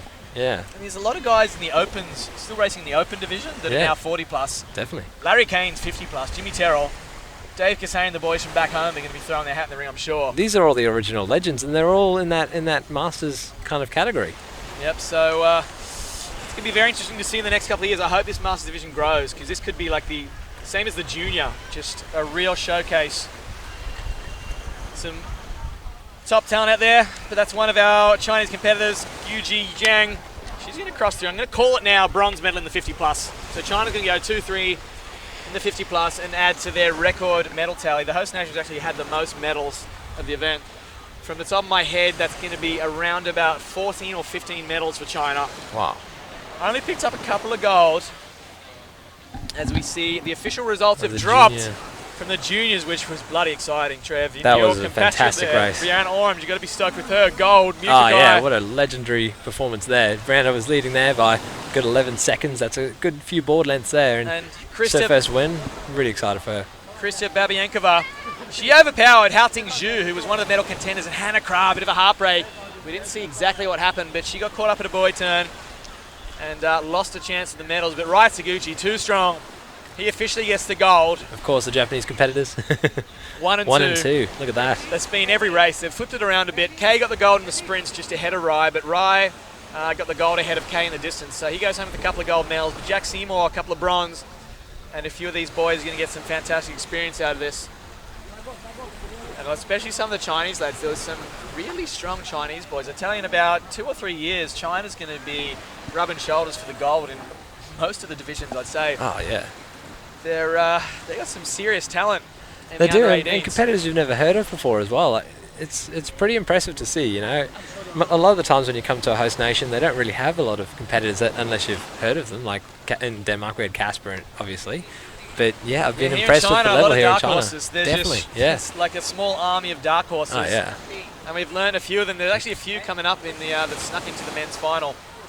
But they're going for the double whammy, going both divisions. We saw, even in the Opens, which is obviously hugely competitive on the men's side from the international talent. But China got a couple of their men through. But speaking of the men, it's the elder statesmen who got their time in line now, the 40 plus and 50 plus men. And Marty Marinoff, freshly minted sprint gold medalist, represents Australia. I believe Bulgaria was where he was born and raised, but he moved to Australia about 20 years ago, got citizenship. Ended up competing for Australia at 3 different Olympic Games in sprint canoe. Coached the Australian canoe team. And here he is, representing at the inaugural ICF Worlds. I tell you, he's actually probably the one to watch because he's That is a hell of a resume. He's actually, if you look at the record books, if you go to Wikipedia and look at most capped Olympians, there's some equestrian guy that's 70 years old and he's been there about 10 times from Japan, but Marty Marinoff is actually one of the top 10 all-time historical most capped Olympians. Wow. He's an all-rounder. He was at Beijing, but he was at the Rio Olympics in 2016, 3 years ago, when I believe he was 49, 50 years old, competing in the sprint canoe. Sebastian Brendel, the 3-time Olympic gold medalist, he wasn't even born when Marty did his first Olympics and ended up competing with him when he won his gold in Rio. So pretty incredible, this athlete Marty Marinoff, and I saw him with a tight shirt on the other day, and I had to just wrap the jacket around me and cover the little beer gut next to us. Say, Marty, you're making me feel bad here. You're 55 years old, you look like He-Man. Well, I think the Olympics should take notes and do some masters. Yeah. Oh, I think they want to move our stage back, Chris. Yeah, we're getting the call back, so this is going to be a little unorthodox situation here. We're going to try and hold the water is getting very close. We're about to shut down the live broadcast with a short circuit. Right. Because... Yes, at least there's no fire yet. It's a king tide here. This is extraordinary. I can't believe how much more this tide can possibly come in. So we're literally on the water's edge here. You can see the competitors with their boards on the line. Our commentary booth's got a similar distance between the edge of the water. Yeah, we're getting ready here for the Masters division. After that, what are we on local time? We're 3 minutes past 3 p.m. in the afternoon of Sunday, October 27th, an historic day. Historic because we're going to see the first ever ICF SUP World Championship beach race gold medals awarded. And it's good to be back here on the beach. I've got sand between my toes. We've had fun at the Olympic venue because it's just... Those rings are awesome, aren't they? $100 million venue. It's very nice. It is fantastic. But it's good to get back to our roots and get back on the sand. We were born and raised the Aussie way. And I know a few of the crew, especially the Aussies, are very excited that they've been able to race this final event with the beach start, the beach finish, the buoy turns, the turning cans, as Kelly Muggets likes to call them, the sunny boys out there. But we're a couple of minutes away from the start of the Masters men. You can see a pretty competitive field. We might even see if we can run through the start list. Get the Masters start list. It's quite interesting, Chris. Like looking at the screen now, the view that everyone's got there, that looks nothing like China. It really does it. Like we're seeing bushes and trees and beaches and everything. Like, well, it and then actually you look looks to the exactly left. like China because that's what China is. Well, We there just you don't see it because we see all the pictures of Beijing and All we can see Shanghai. is concrete and these metropolises with 20 million people, but Beijing's actually a beautiful country. There's a lot of countryside still. They've obviously built about 8,000 high-rises in the past 20 years as they've modernised, and half of those are here in Qingdao. Apparently so. But even then, Kelly and I went for a walk through the city. We were only 500 metres away from this monolith that's going up to about 60 stories here. And we're in this beautiful, serene, like very zen park. There was these old crew playing the dominoes in the park. It was so relaxing. You would not know you were in the dead centre of a 6 million person city. So that was. I love how they're segmented off like that, having little pieces of forest here and there, and then they just go outrageous with all the, the humongous sky towers and stuff. Like this thing right here, it's only about half a kilometre away, and it looks about 60 stories. No, it's pretty impressive. We just see the just start crazy list stuff. there. The men's Masters division, I believe it will be running the 40 plus and 50 plus on the same start line, the same finish line. So we're going to try and just to confuse us, just to piece it together here in the commentary booth. Who's who? So I know that Marty Marinoff is the hot pick for a gold medal, but in the 40 plus, unfortunately, Tommy Boudet Jr. is too fast for his own good and entered the Open Men's. He's in the final of the Open Men's. He won the Masters gold in the distance, but he's decided to not do 73 races in 1 week, and he's going to just focus all out on the Opens, where he'll be the first. He's probably not in medal contention in that one. He would just be stoked to be in the final. He would have been a good bet for a medal in this, but he just wants to rub shoulders with the big boys. He's a frother, Tommy Boudet, and I know he's one of his Olympic partners from Canada, Larry Kane. Quick shout out to the boys from Chatterjack, one of the biggest races in the world there. Chatterjack out there in Tennessee, USA. Danny Ching actually got the win, ended Larry Kane's 5-year winning streak. So if you're curious for some of the results phoning in from around the world, Danny Ching got the win in Chatterjack. Seychelles picked up the women's title for probably the 3rd or 4th time. So very interesting. I got to get over there to Chatuchak one time. I haven't been there yet either. That's a short race for us, Trev. It's only 31 miles. Oh, fantastic. Got That's nothing on the Yukon. nothing. Yukon's like, what, 20 times that or something? Pretty much, yes. Yeah. But not even a warm up there in Chatuchak. But no, that's it's great to see Slight how far stretch. how far the sport's spread. And Chatuchak, it's one of those inland empires where you get a lot of paddlers that don't come from the ocean.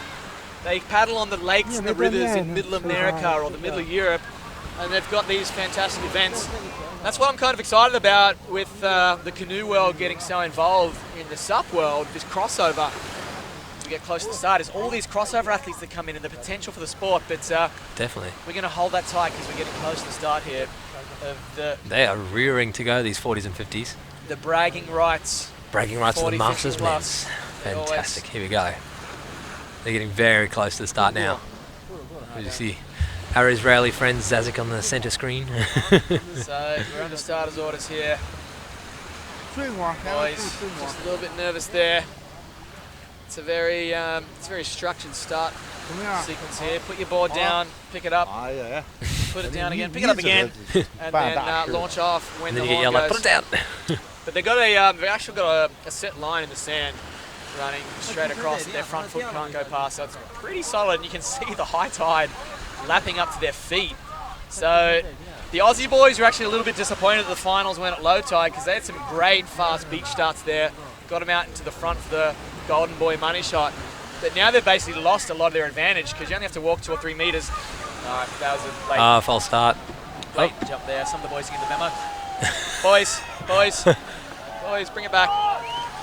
Oh, just got his blinkers on and just going for it. All right, well, we'll just let them try themselves out. They did not get the memo there. They just ignore. Okay. They didn't get the memo there. That's Maui Sack Freethoff Sack, Maui Sack's father. No, Alani Sack's father. There we go. He actually had a blitzing start. That was a very impressive start. But he was down the far end and they didn't get the signal that some of the boys closer to us had false started. So 3 of the lads went out there and they're not going to be too happy with that because they've just wasted a bit of energy.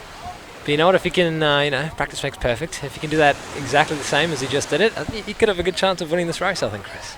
Yeah, no, he's definitely had the practice there. Yeah. So, Freethoff Sack from Germany. Some of the boys are going to come back to the beach. We'll restart that men's race. Didn't really see what happened there, but definitely one of the boys crept over the line and they called it as a false start. It's a little nerve-wracking because if you do one false start, it doesn't matter if you just had your feet a metre behind the line. The whole field essentially gets an X next to their name. It's Olympic style, what you see in the 100-metre sprints in the Olympics, Usain Bolt style. The first false start gets applied to the whole field, and then after that, whoever false starts is a straight DQ. So straight out of there. Really, you're going to be very nervous if you're on the line right now. We'll have to see if they officially called that as a false start, or if it was so early that they hadn't blown the horn yet, but that was a pretty blatant jump by one of the lads over there. So Maui and the boys, Freethoff and the boys, getting back behind the line. I'm sure the starters will give them a minute just to calm down. Your heart will be racing. They were so pumped that they didn't get the memo that it had been a false start. They're at the wrong end to hear that, and they took a good 20, 30 strokes before they realised what was going on. So here we go. We're going to restart the the Masters Men 40, 50 plus. We've got about 23 guys on the line. Some of the boys just out there for experience, for the numbers, but there's definitely a few contenders for the gold, and I'm pretty excited to see He-Man himself, Marty Marinoff, one of the most decorated Olympians of all time. If he can get out there and we can have another Australian, no, I'll be singing along. There we go. But, oh God, they've done it again. Jeez. There's about 4 of them that jumped there. All right.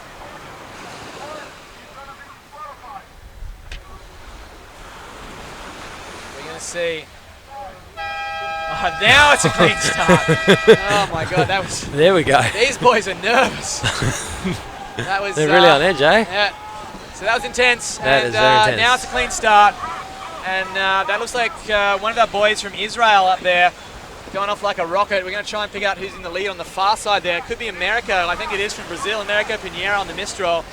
Looks like our boy Ori from Israel is sitting in behind his tail. Where's Marty Marinoff? There's my buddy. one of the big boys from Romania, the canoe powerhouses. Those canoe paddlers are built like rockets. And upper body strength. They're carrying a lot of weight around those buoy turns, just pure muscle. So, but out in front, wow, Americo from Brazil. Could Brazil get their first gold? They had a couple of favourites yesterday in the sprints. Jessica D'Souza got the silver medal. Arthur Santa Cruz got the bronze medal. But this could be their first gold because Americo Pinheiro, his wife is a much better known athlete, Lena Ribeiro. Spent a lot of time over there in Brazil with these guys. Americo actually coaches his wife, Lena. He came here to be her coach and got so excited when he arrived in China. He was like, you know what, I'm going to throw my hat in the ring. So Americo, I actually got to check if he's 40 or 50 plus. He looks like about 33, but he's actually one of the more mature athletes out there. Pretty sure he's in the 40 plus division, Americo. And right now setting absolute cracking pace. He told me he was injured. We were having a chat at dinner the other night and he was complaining he couldn't even lift his arm above, his right arm above his shoulder, but I think he's still looking in pretty good shape taken there. a few painkillers and said, screw it, for the pride of Brazil, I'm out there. Looks like he's done some stretches, yes, for sure. Yeah, but Americo, one of the top outrigger paddlers in Brazil. He's done the Molokai Channel a number of times, won a lot of six-man races back in Brazil, and probably one of the most experienced ocean paddlers in virtually all of South America. So he'll be pretty excited that we're out here in the ocean, that we've got a bit of texture on the water, Definitely. a bit of wind, a bit of bump, a few buoy turns. They live over in Arraial do Cabo in Brazil. They're two young boys named Maui and Kauai are probably tuning in, the two coolest boys' names you could ask for. Obviously named after the Hawaiian Islands where Americo and Lena spend a lot of time. They're probably tuning in from Brazil. Bom dia to everybody. If you are staying up super late over there in Brazil, it's past your bedtime, boys, but we'll let you get away with this one because your dad's out there charging for a gold medal. And yeah, he's looking pretty good right now. Yeah, He's pretty got good a gap. boot turn there. There's Ori from Israel. He shaped that board himself. He's actually the old Focus team shaper, and he shapes his own boards. Next to him, though, that's Marty Marinoff, Team Australia, one of the most capped Olympians of all time. Marty just trying to get onto the tail there, the Israeli boy. But Marty, I believe, they've thrown it for us with the 40 and 50 plus being out there together. But I'm pretty sure Marty is leading the 50 plus division right now. America would be leading the 40 plus division. So thanks for taking my co-commentator away. Luckily, Trevor Tunnington has jumped in the mix because I could not be doing this by myself right now. Trevor, there's about You're very welcome. They do 2 races at a time. We will be running the men and women separately in the Open, in the headline events. That's confirmed. The Open women will get their own clean race. The Open men will get their own clean race. I'm really excited to see these 2 races. So both men and women are equal distances, right? Both 4 laps. Both 4 laps, which is double what you're seeing here. So Yes, it's yes. measured at 1.25 kilometres per lap. So that's 5 Ks. Or if you use that funky old system in America with miles, that's that thing. 3.137 miles. There you go. Just get on the metric system, folks. You make my job easier. So 5 Ks. They use kilometres here in China, so I'm sticking with the Ks. 5K final for the Open women at 3:30, the Open men at 4. We'll see if we're on track. Some of these races have run a little bit over. I'm just looking at the watch here. It's 3:15 local time, so in about maybe 20-30 minutes we'll come up with the Open showdowns. And women go first or men? It's on the schedule. The Open women will be going first. I think Perfect. looks like we've been sticking with that so far this afternoon. So in about 20 minutes time, as the wind really starts to pick up, it's getting a little It's chilly. getting a bit cold. I don't have a little jumper chilly. on like you do, Chris. can- And I can yeah, my pause hairs are standing up a bit. Yeah, I'm going to I'm go. just going to turn off Trev for a minute. He's going to go rug up because it's actually gotten pretty cold. As you see, great shot of the field coming through. Americo, what have you done, mate? Americo has been caught by the entire field here. He might have been going off course. He had to recorrect himself, but the whole Masters field is in view right now. It's a great shot from the camera crew on the beach.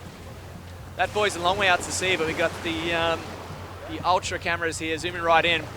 And Americo, I didn't catch what happened there, but he was out by a country mile and now he's back in third. So maybe he didn't read the course map correctly. A few nervous moments for our buddy from Brazil. Americo, he's going to be trying to charge his way back out there. See if Brazil can get a gold. They've got more chances for gold in the Open men and the Open women. Jessica D'Souza, Lena Ribeiro will be out there representing the Brazil in the women's. Leonard in particular is a shot at the podium. In the men's, Arthur probably gave everything in the 200-metre sprint. I'd say he's happy to just be in the final. I'd say Vinny is the one that's got a shot at the medal from Brazil coming up in the open men's in about 45 minutes' time. Stick around for that one, folks. That is going to be intense. If you're just joining us, if you're just tuning in, this is Chris Parker from SUP Racer, your host for the ICF World's live broadcast here from Qingdao, China. It's been my absolute pleasure to bring you this broadcast over the past couple of days. And a big shout out to the ICF, the Chinese Canoe Association, our hosts here in Qingdao, and all the crew that have been making this an absolute pleasure to commentate. Because I tell you, this has been my dream to have this kind of $1 million broadcast production set up. If anyone's listened to my Baguette microphone live streams, you'll know I always struggle with the tech setup, but when you go from a budget of about $500 to $500,000,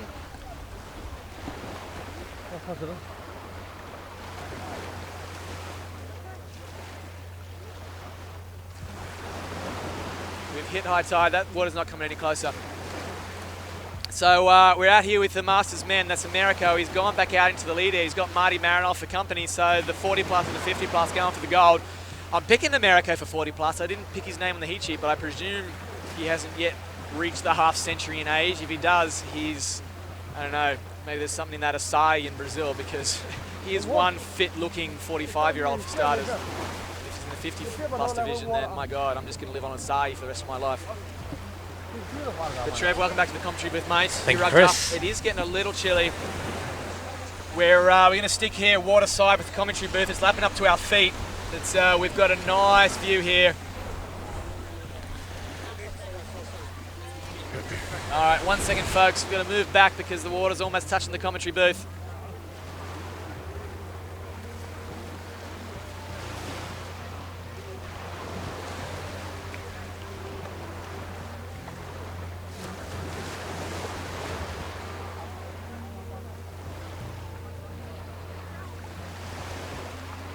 Alrighty, folks. So we just had to move the broadcast production. We're at the satellite location here. We're not at the $1 million broadcast truck back at the Olympic venue. That truck was impressive, eh? Yeah, that was. But we're here, literally on the water's edge, and we have to keep creeping further back because the tide's still coming in here. It's actually almost going to catch up to the finish line. It'll be a water finish if we're not careful here. Yeah. This is like a king tide here in Qingdao. It's back out in the water. You got a great shot with the Mistral cap on. He's given a great ad to Mistral, actually. Got Mistral cap, paddle and board. His wife is the star team rider for Team Mistral, Lena Ribeiro. But this is Americo Pinheiro from Brazil leading out the Masters race here. He's got Marty Marinoff from Australia, the 50 plus. Americo looks over his shoulder. He's like, who's this old boy? Bloody hell. He's got a hell of a gap there. Wow. He's got a nice, I think he's surprised himself. He's got a couple of little runners there. You can just see there's enough tiny little micro swells rolling in that you can get a little bit of an edge if you're good. Definitely. You know, he's just pacing back to the beach. I think he's kind of in between two little bumps. You can't really see it there in the live stream, but he's cruising and he's pulling away. Yep, so pretty impressive stuff. Americo Pinheiro, we're going to come in here. This is the view from the commentary booth. The view from the commentary booth as Americo Pinheiro finishes his first lap. We're going to call it round. Team Brazil going round to start his second lap. He's going for the gold medal here in the Master Division. Marty Marinoff from Australia, though, going for the gold in the 50 plus. It's all happening here, folks. So Americo Pinheiro from Brazil, number 12, goes out. Textbook onto the board. He's been watching the Opens do it. But here we go. Marty Marinoff, number 5. That's Ori from Israel coming round.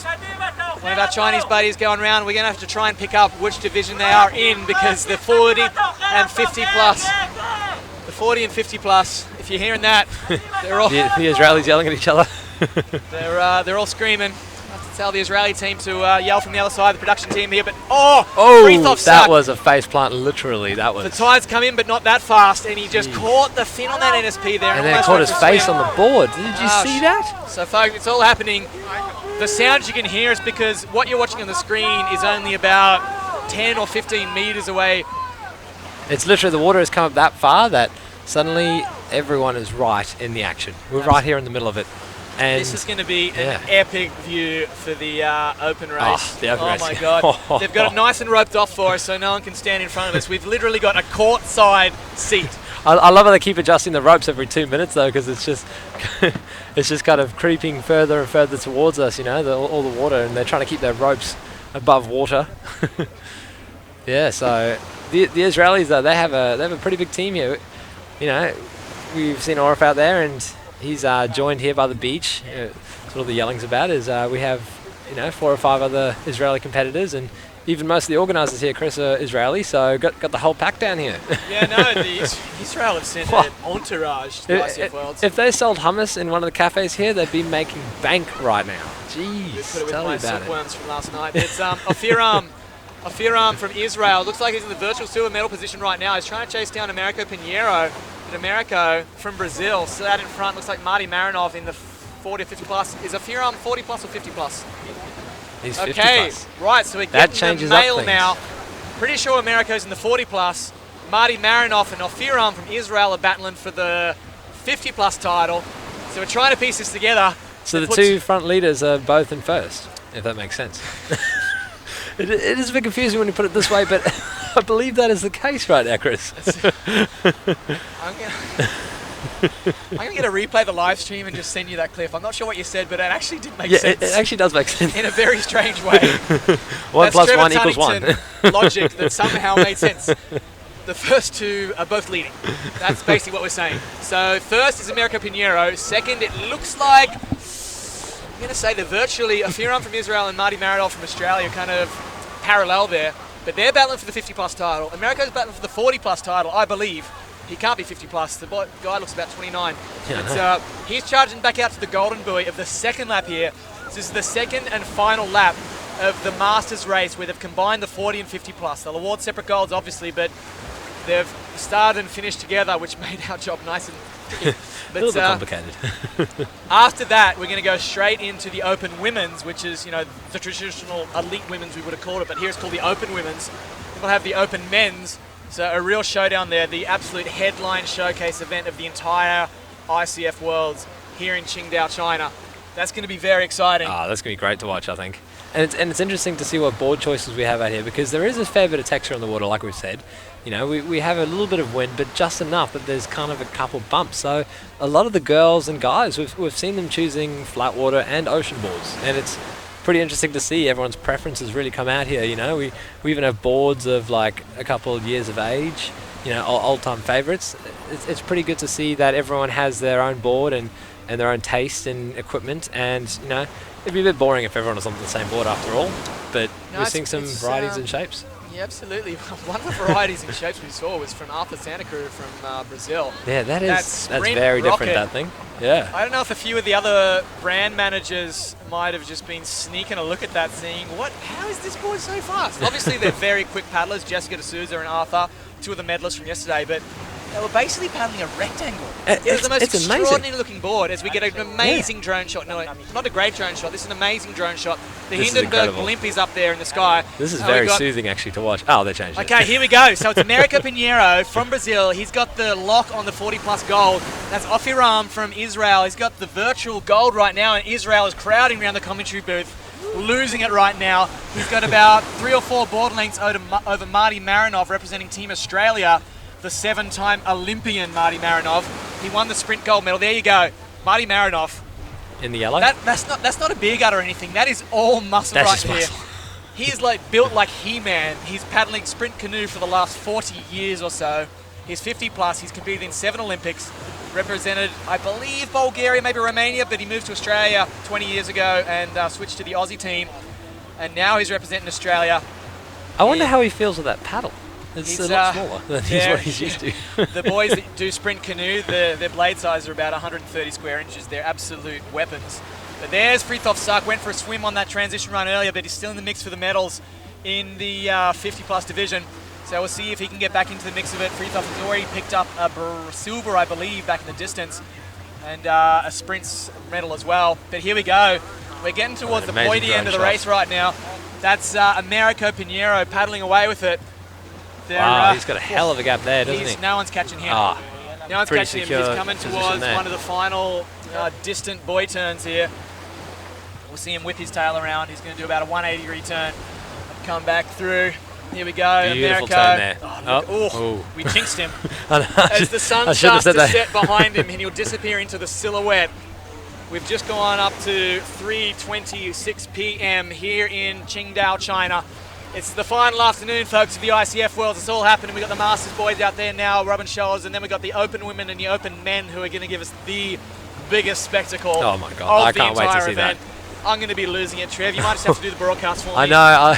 I'm going to lose my voice in the warm-up just calling the start list. I think we have to put these microphones about 5 centimeters further away because we're going to be yelling and screaming If the for all our production crew friends. can just turn our microphones down from the OB van if we Might start be a getting wise excited. choice, I think so. I apologise if I'm screaming in your ear, folks. We haven't even started the showcase event, so I'm getting excited. Sorry, viewers, you're going to have to turn your volume way down on your computers or TVs or whatever you're watching from. But yeah, here we go. We're getting down to the business end of the Masters, and I'm very excited to see a good friend of mine, actually, Americo from Brazil. He's an absolute legend. Stayed with him and his family last year when we went over for the Aloha Spirit Festival. Amazing host and just an amazing ocean knowledge. He's actually a black belt in Brazilian Jiu-Jitsu as well. Is there anything he doesn't do? He's an absolute machine. No wonder he's running away with the Masters gold. He's one of the fittest blokes here. No, everyone's scared of him and they just hang further back. And you don't want to mess up. You don't want to mess with him at the buoy turn either, because he is a BJJ black belt. Still trains that almost daily, and yeah, but you wouldn't know it from talking to him. He's one of the nicest, mellowest guys you'll ever meet. He's got that full. He's obviously just had a lot of acai in his life, and just is very, very mellow. I hope you want to watch it at Sky Bar tonight then. Orifan from Israel, trying to pick up where old mate is. There's Marty Marinov coming around. We've got a drone shot now, so Marty's not out of it for the battle for the 50 plus, but Americo's got an absolute lock on the 40 plus. That is the presumption. If this guy is, if he's 50 plus, then oh my God, I retire. But here we go. We're getting up to the that's the penultimate buoy turn right now, the second last turn on the course. Americo though, he's going to go around the final buoy turn. Let's try and swing that camera around. Americo Pinheiro is at the final buoy. He's going to turn around and come back in. Let's get that buoy on the leader as he comes towards the beach for the finish. So we got Americo as some of the guys battling for 4th and 5th there, but we turn around. We'll see Americo Pinheiro from Brazil. Americo Pinheiro is coming into the beach, the gold medalist. Let's get that beach camera going for the leader on the course. That's a cool drone angle, eh? So a great drone shot here. You can see the distance. That is a Americo's big lead. got, here we go, beautiful shot from the production crew. Doing a stellar job this week, and we got Americo Pinheiro is going to cruise in to take out the gold medal. One of the most experienced ocean athletes in Brazil. He came over here to coach his wife, Lena Ribeiro, but just couldn't help himself. He registered for the Masters beach race, and it's paid off. He's going to be absolutely ecstatic. Americo Pinheiro from Brazil is going to jump off his board, take his leggy off, and he's going to be crowned the ICF Masters World Champion and gold medalist, Americo Pinheiro. He is stoked. And he's loving it. He's claiming that one as he should. That was a stellar performance right there. And Marty Marinov, though, he's had a stellar final 500 metres. He's gapped Orifan from Israel. But our 7-time Olympian, 0% body fat, 100 kilos of muscles, Martin Marinov We'll also from take gold. Australia. Wow, he's got it. And I'm pretty Fantastic. sure that was the gold in the 50 plus, and Americo will get the gold in the 40 plus. We'll wait for provisional results though. Surely Americo can't be 50 plus. Oh, and we have a beach finish. Oh, Here we go. Maui, right behind there. Freethoff Suck run up the line. He might sneak in for the bronze there. Bronze medal. In the 50 plus. We have to wait for provisional he'd be results. pretty stoked with that, I think. But he's already picked up a couple of podium finishes. Oh, he's going to be walking home with a heavy bag then. Yeah, oh my God. Checking these some medals. extra silverware and Jeez. bronzeware. Wow, so see some of the boys charging over the line. It's actually an awkward beach run because it's only about 10 metres. You've got to jump off your board in not the shallowest water because it's high tide and that's curve in the beach. You've got to paddle really into like the last 2 or 3 metres before you can afford to jump off. So that's going to be very interesting. I wouldn't even be surprised if some of the open men have a sneaky little practice out there. Oh, I agree. If I was a world-class athlete, that's what I'd be doing. I'd be Definitely. getting down here and just practicing my finishes because this could come down. Well, that's to the such a final crucial 50 part, metres. you know. Up until the last 10 metres, it's kind of more than waist deep. So that is going to be a big decider, especially we're going to see it in the open men. With people that close, it's going to be vital where you jump off your board. So, yeah, timing is everything with this. And yeah, can't wait to see what people choose to do Absolutely. with the 10-meter beach run. No, it's going to be a very interesting finish. And before that, the start, of course, as you see, a massive shot of the venue here. Look at how good that is. Wow, look at those buildings. The flags on the beach, that's the finish line. We're sitting right next to that near those red tents. And then we've got the skyline of Qingdao, the nice beautiful park behind us. This is an absolutely epic venue. And you can almost see where we were the other day, a couple of days ago. Far distance, off to the top right of the screen, about is the 3 coves away. Olympic venue where we've done the sprints and the marathon start finish, and where we'll go back for the medal ceremonies of these races. Fantastic.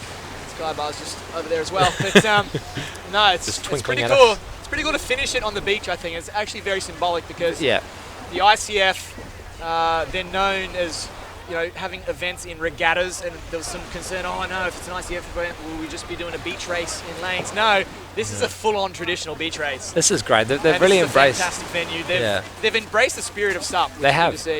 It's really good because I was expecting it to be a lot of like kind of a lot of in the lanes, you know, in the lanes and concreted areas kind of thing. But yeah, definitely taking it back to the roots of SUP here at the beach. And this is OG SUP right now. I'm loving. I've got Vice President of the ICF, Thomas Konichko, one of the men responsible for helping put this crazy showcase on. That's fantastic that we can showcase this to the world. But it's exciting for the future of the sport. We've got so many crossover athletes, so many potential new countries. Exactly. Yet we've still got the spirit of SUP. Exactly, yeah. This is, I'm buzzing, and we haven't even started the main event, Trev. Calm me down, mate. Speaker's going to get loud, yeah. As you see the it's really official good. start list for the Open Women's Final. This is the main event of the women. And look at those names. Jessica Souza, one of the sprint silver medalists. Lena Ribeiro, who's in the mix for a medal. A lot of the strong Chinese athletes. We go down. Olivia Piana. She's already got a gold and a silver. She won yesterday. She's got a lot of potential. Tanya Ecker, she's a dark horse. Dimitri didn't do too bad, but we're going to go to the next page, and you're going to see a couple of real contenders here. Down the list, Fiona Wild from the USA, Suzak Molinero from Spain, and Taryn King from South Africa. Perhaps Katarina Stenter and Rika Okawaki are outside chances. But the big ones to watch, Fiona Wild, Suzak Molinero, Taryn King, Olivia Piana. Actually, there's a good 7 or 8 women in the mix for the medals here. It's going to be very tight competition here at the women's Fiona, Suzak, Taryn. That's a pretty stacked field. Rika, Katarina, Olivia. It's going to be stacked. I feel like we've got all of Europe's hot favourites, and then we have, you know, a lot of great names that from other countries that we've seen do very well in other races. Yeah, missing here right now is actually Sonny Honchi, the queen of Europe. Yes. She decided that a gold medal was enough. She was happy with what she got, and fantastic. Good on you, Sonny. Like, winning gold, fantastic. Yeah, she came here. She really wanted to do the distance race, and she did what she came here to do, and that's good enough for her. So, yeah, I guess she is leaving with a pretty good taste, you know, bit of golden taste. So we are about 5 minutes away from the women, I'd say. This is going to be very exciting to see. And then after this, we'll see the open men, which is also going to be equally as intense and exciting to watch. Oh, another glorious day in Qingdao. Yeah, it's going to be very interesting. I know we've got a big after party to celebrate tonight. A few of the crew are going to let I can tell you're down. fairly excited for that one, Chris. I'm going to let my hair down, Trev. All your hair, Chris. But before that, we've got the showcase event, and I've just got to calm myself down now. I'm getting very, very excited because we're very close to the start of the women's showcase race, the showdown. The showdown. And so it begins. But I'd say we're getting We're just finishing up. We're going to try and finishing up this race at the end here, and swing then that camera around to the start line of the women so we can see them lining up. That'd be fantastic because we've got the women already on the start line. They're rearing to go. Oh. So we're going to get the women's start line because I can see that they're already getting ready over there. We'll just swing that around to one of the next cameras. You see some of the back markers finishing up the Masters race, but the women are going to go as soon as they cross the line. So let's have a look at the women's lineup. Here we go. Let's swing that camera around. Oh. That's our very impressive boom angle that we have there. All right, that's not the lineup there. That's the finish line of the Masters, the boards. I know there's a massive crowd gathering. They might even be blocking off, but we'll try and get the roving camera over there for the start of the women's. Let's try and switch to that camera over there, getting the women as they get ready. So the women getting ready. We've got 20 women very nervous, very excited that you'll see on screen in a moment. Here we go, the wide shot. Here we go. So we've got the women there lining up. Pretty impressive crowd gathering around there. They're all pretty excited for this Open Women's Finals competition. So, gold medals are going to be handed out here. This is very exciting times. Yep, and the big, I guess the big part of this race is the battle to the golden boy. And you've done plenty of these races before. Even I did back in the day. It's really important. Thanks, mate. It's really important you want to get to the golden boy in the top 2 or 3. Because after that accordion effect, things definitely. like stream out, and that's where you really get the big time goes. Important is an understatement. This is vital. The first turning can, absolutely critical. As we've seen from the past in hot favourite races like the Pacific Paddle Games and Battle of the Paddle, this sort of style race, it's extremely vital to get to that first turning can and to get around it, just to be in a good position, because as we know in technical races, even out here today, with minimal waves, that anything could happen. You could catch a rogue bump, a boat could go past. I don't know, anything at all. And with a busy highway of, different shipping containers traveling miles out to sea there in China, waves appear out of nowhere, chop comes out of here, the wind can pick up. So getting into a good position from the first turning can is extremely important, and it'll set you up good for the next 4 laps. Right, whoa, here we go! Straight into it, folks. Here we are. No false starts or anything. Olivia Piana is off to a very good start. She just mounted that. Yeah, Olivia got the best of it. She got straight out there. She's in the middle of the screen. Rick O'Brien got a good start as well, but it looks like Suzak Molinaro got a little bit held up. Jessica Souza's got a fast start as well. Olivia got the best of it though. Rick is out there. I can see Taryn King got a great start. She's actually got the virtual lead right now. That's Taryn King from South Africa in the center screen. Jessica De Souza from Brazil on the far right. That's Jessica De Souza on screen now. Suzak Molinaro's been able to latch onto her tail and try and get a free ride out to the first golden boy, the golden gin boy, named in honor of our producer extraordinaire.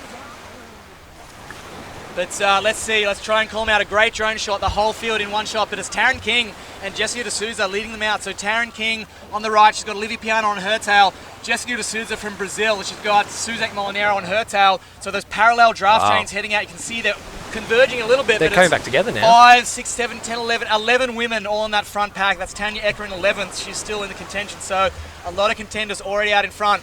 But it's Jessica De Souza. We saw her in the sprint race, firing out in that 200-meter race. She's going to get the Golden Boy money shot by the looks of it. She was the clear favourite in the sprints, got pipped by Olivia, who surprised herself. Didn't really surprise us that she won the gold. She surprised herself though. And here we go, Olivia. Actually, the podium of the sprints is out there right now in the lead. Olivia, just in a little bit of a different order, but Olivia Piana, Taryn King, and Jessica De Souza from Brazil. That was the podium in the gold medal race, the sprints, and no surprise that they're sprinting out to that Golden Boy, which is about 200 metres off the beach. So this is kind of a textbook replay of that first race. We're just missing the lanes. Oh, look at that. Everyone's streamlined straight. I feel like at the start of the race there, we just saw 3 different draft trains, and now everyone's converging into one. They're preparing for this turning buoy, and it looks like everyone's being pretty respectful. I feel like in the open men's race, we're going to see everyone side by side. But this is pretty uniform right now. There's going to be a bit of rubbing and racing out there. Definitely. Let's see, we're going to get the media boat. They're parked at that first Golden Boy, so we're going to see a great close-up shot as the wind charge around. I didn't see there's Fiona Wild on the far right with the pink shorts. Unmistakable. She's got Katarina Center on her tail, so that's Fiona on screen in virtual. Equals 6 there, so she didn't have the best at the start. She's got a little bit of work to do, but she's moving up through the field. At the front there, that's going to be Jessica De Souza, Taryn King and Olivia Piana lead them out. We're going to get a perfect shot in about 10, 20 metres as they charge around that Golden Boy. We'll see how polite they play it. They were very respectful of each other in the semis. Yes. I don't know if it's going to be quite as polite here in the final. Let's see what happens here. There's definitely going to manners, ladies, manners. So here we go. Olivia's moved up into the lead. Olivia Piana has first dibs on the turn. Olivia Piana gets the Golden Boy money shot. Nice. Jessica De Souza, by the looks of stuff. it. Suzak Molinaro coming in third. Suzak jumps around in third. Fiona's there on the outside. Taryn King's going to sneak around in fourth. Fiona Wild's going to be fifth. And Rika Okuwaki's going to be 6th. It looks like Katarina 7th next to Lena Ribeiro. All gotten around pretty clean so far. I was expecting to see a lot more rubbing and hustle and bustle around the first turning can there. They all did that. There comes Tanya Ecker. She's rounding out 10th, or she goes around in 11th. So she's got a bit of a work to do to get back in medal contention. Oh, how's that shot? That's great drone shot right there. Take a shot, Kamakai, if you're playing the Who is out first? Is that Olivia? That is Olivia. She's starting to pull away with it. She has caught a bit of a bump there, and she's just showing us what she can do You know, I feel like Olivia's surprised to win every time she does, but she has probably one of the best track records of many of the women that we've seen. You know, she's won races all over the planet, and now she's just proving herself yet again after yesterday's epic sprint. Oh, there you go. Great shot from all the way back. Fantastic. Look at that. She's looking top strong. 14 or 15. It's hard to tell on this angle, but Olivia's opening up a gap already. She's got Taryn King and Jessica D'Souza. Taryn on the right in that yellow 161, number 10, Jessica D'Souza on the white SIC. She's slipped back to 4th. Suzette Molinero. She wants to hunt down her good friend Olivia. She wants a 1-2 finish with Olivia.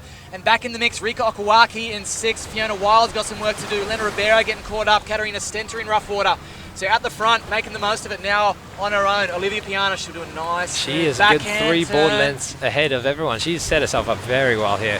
But you know who's closing her down? Her good friend and travel buddy, Suzette Molinero. She's missed a medal in both of the races by 1 spot. 4th in the distance. And she's hungry for 4th in the sprint. She is so hungry. She is starving. She is ravenous, hungry. ravenously hungry. So she wants this. She wants this podium. She would actually be pretty happy to settle for a silver if it's alongside Olivia, but I know she wants gold. Yeah, so she all wants these women she wants the big stake. Katarina goes round. Katarina goes round. Lena Ribeiro, Taryn King. Bit of a gap back now to the chase pack.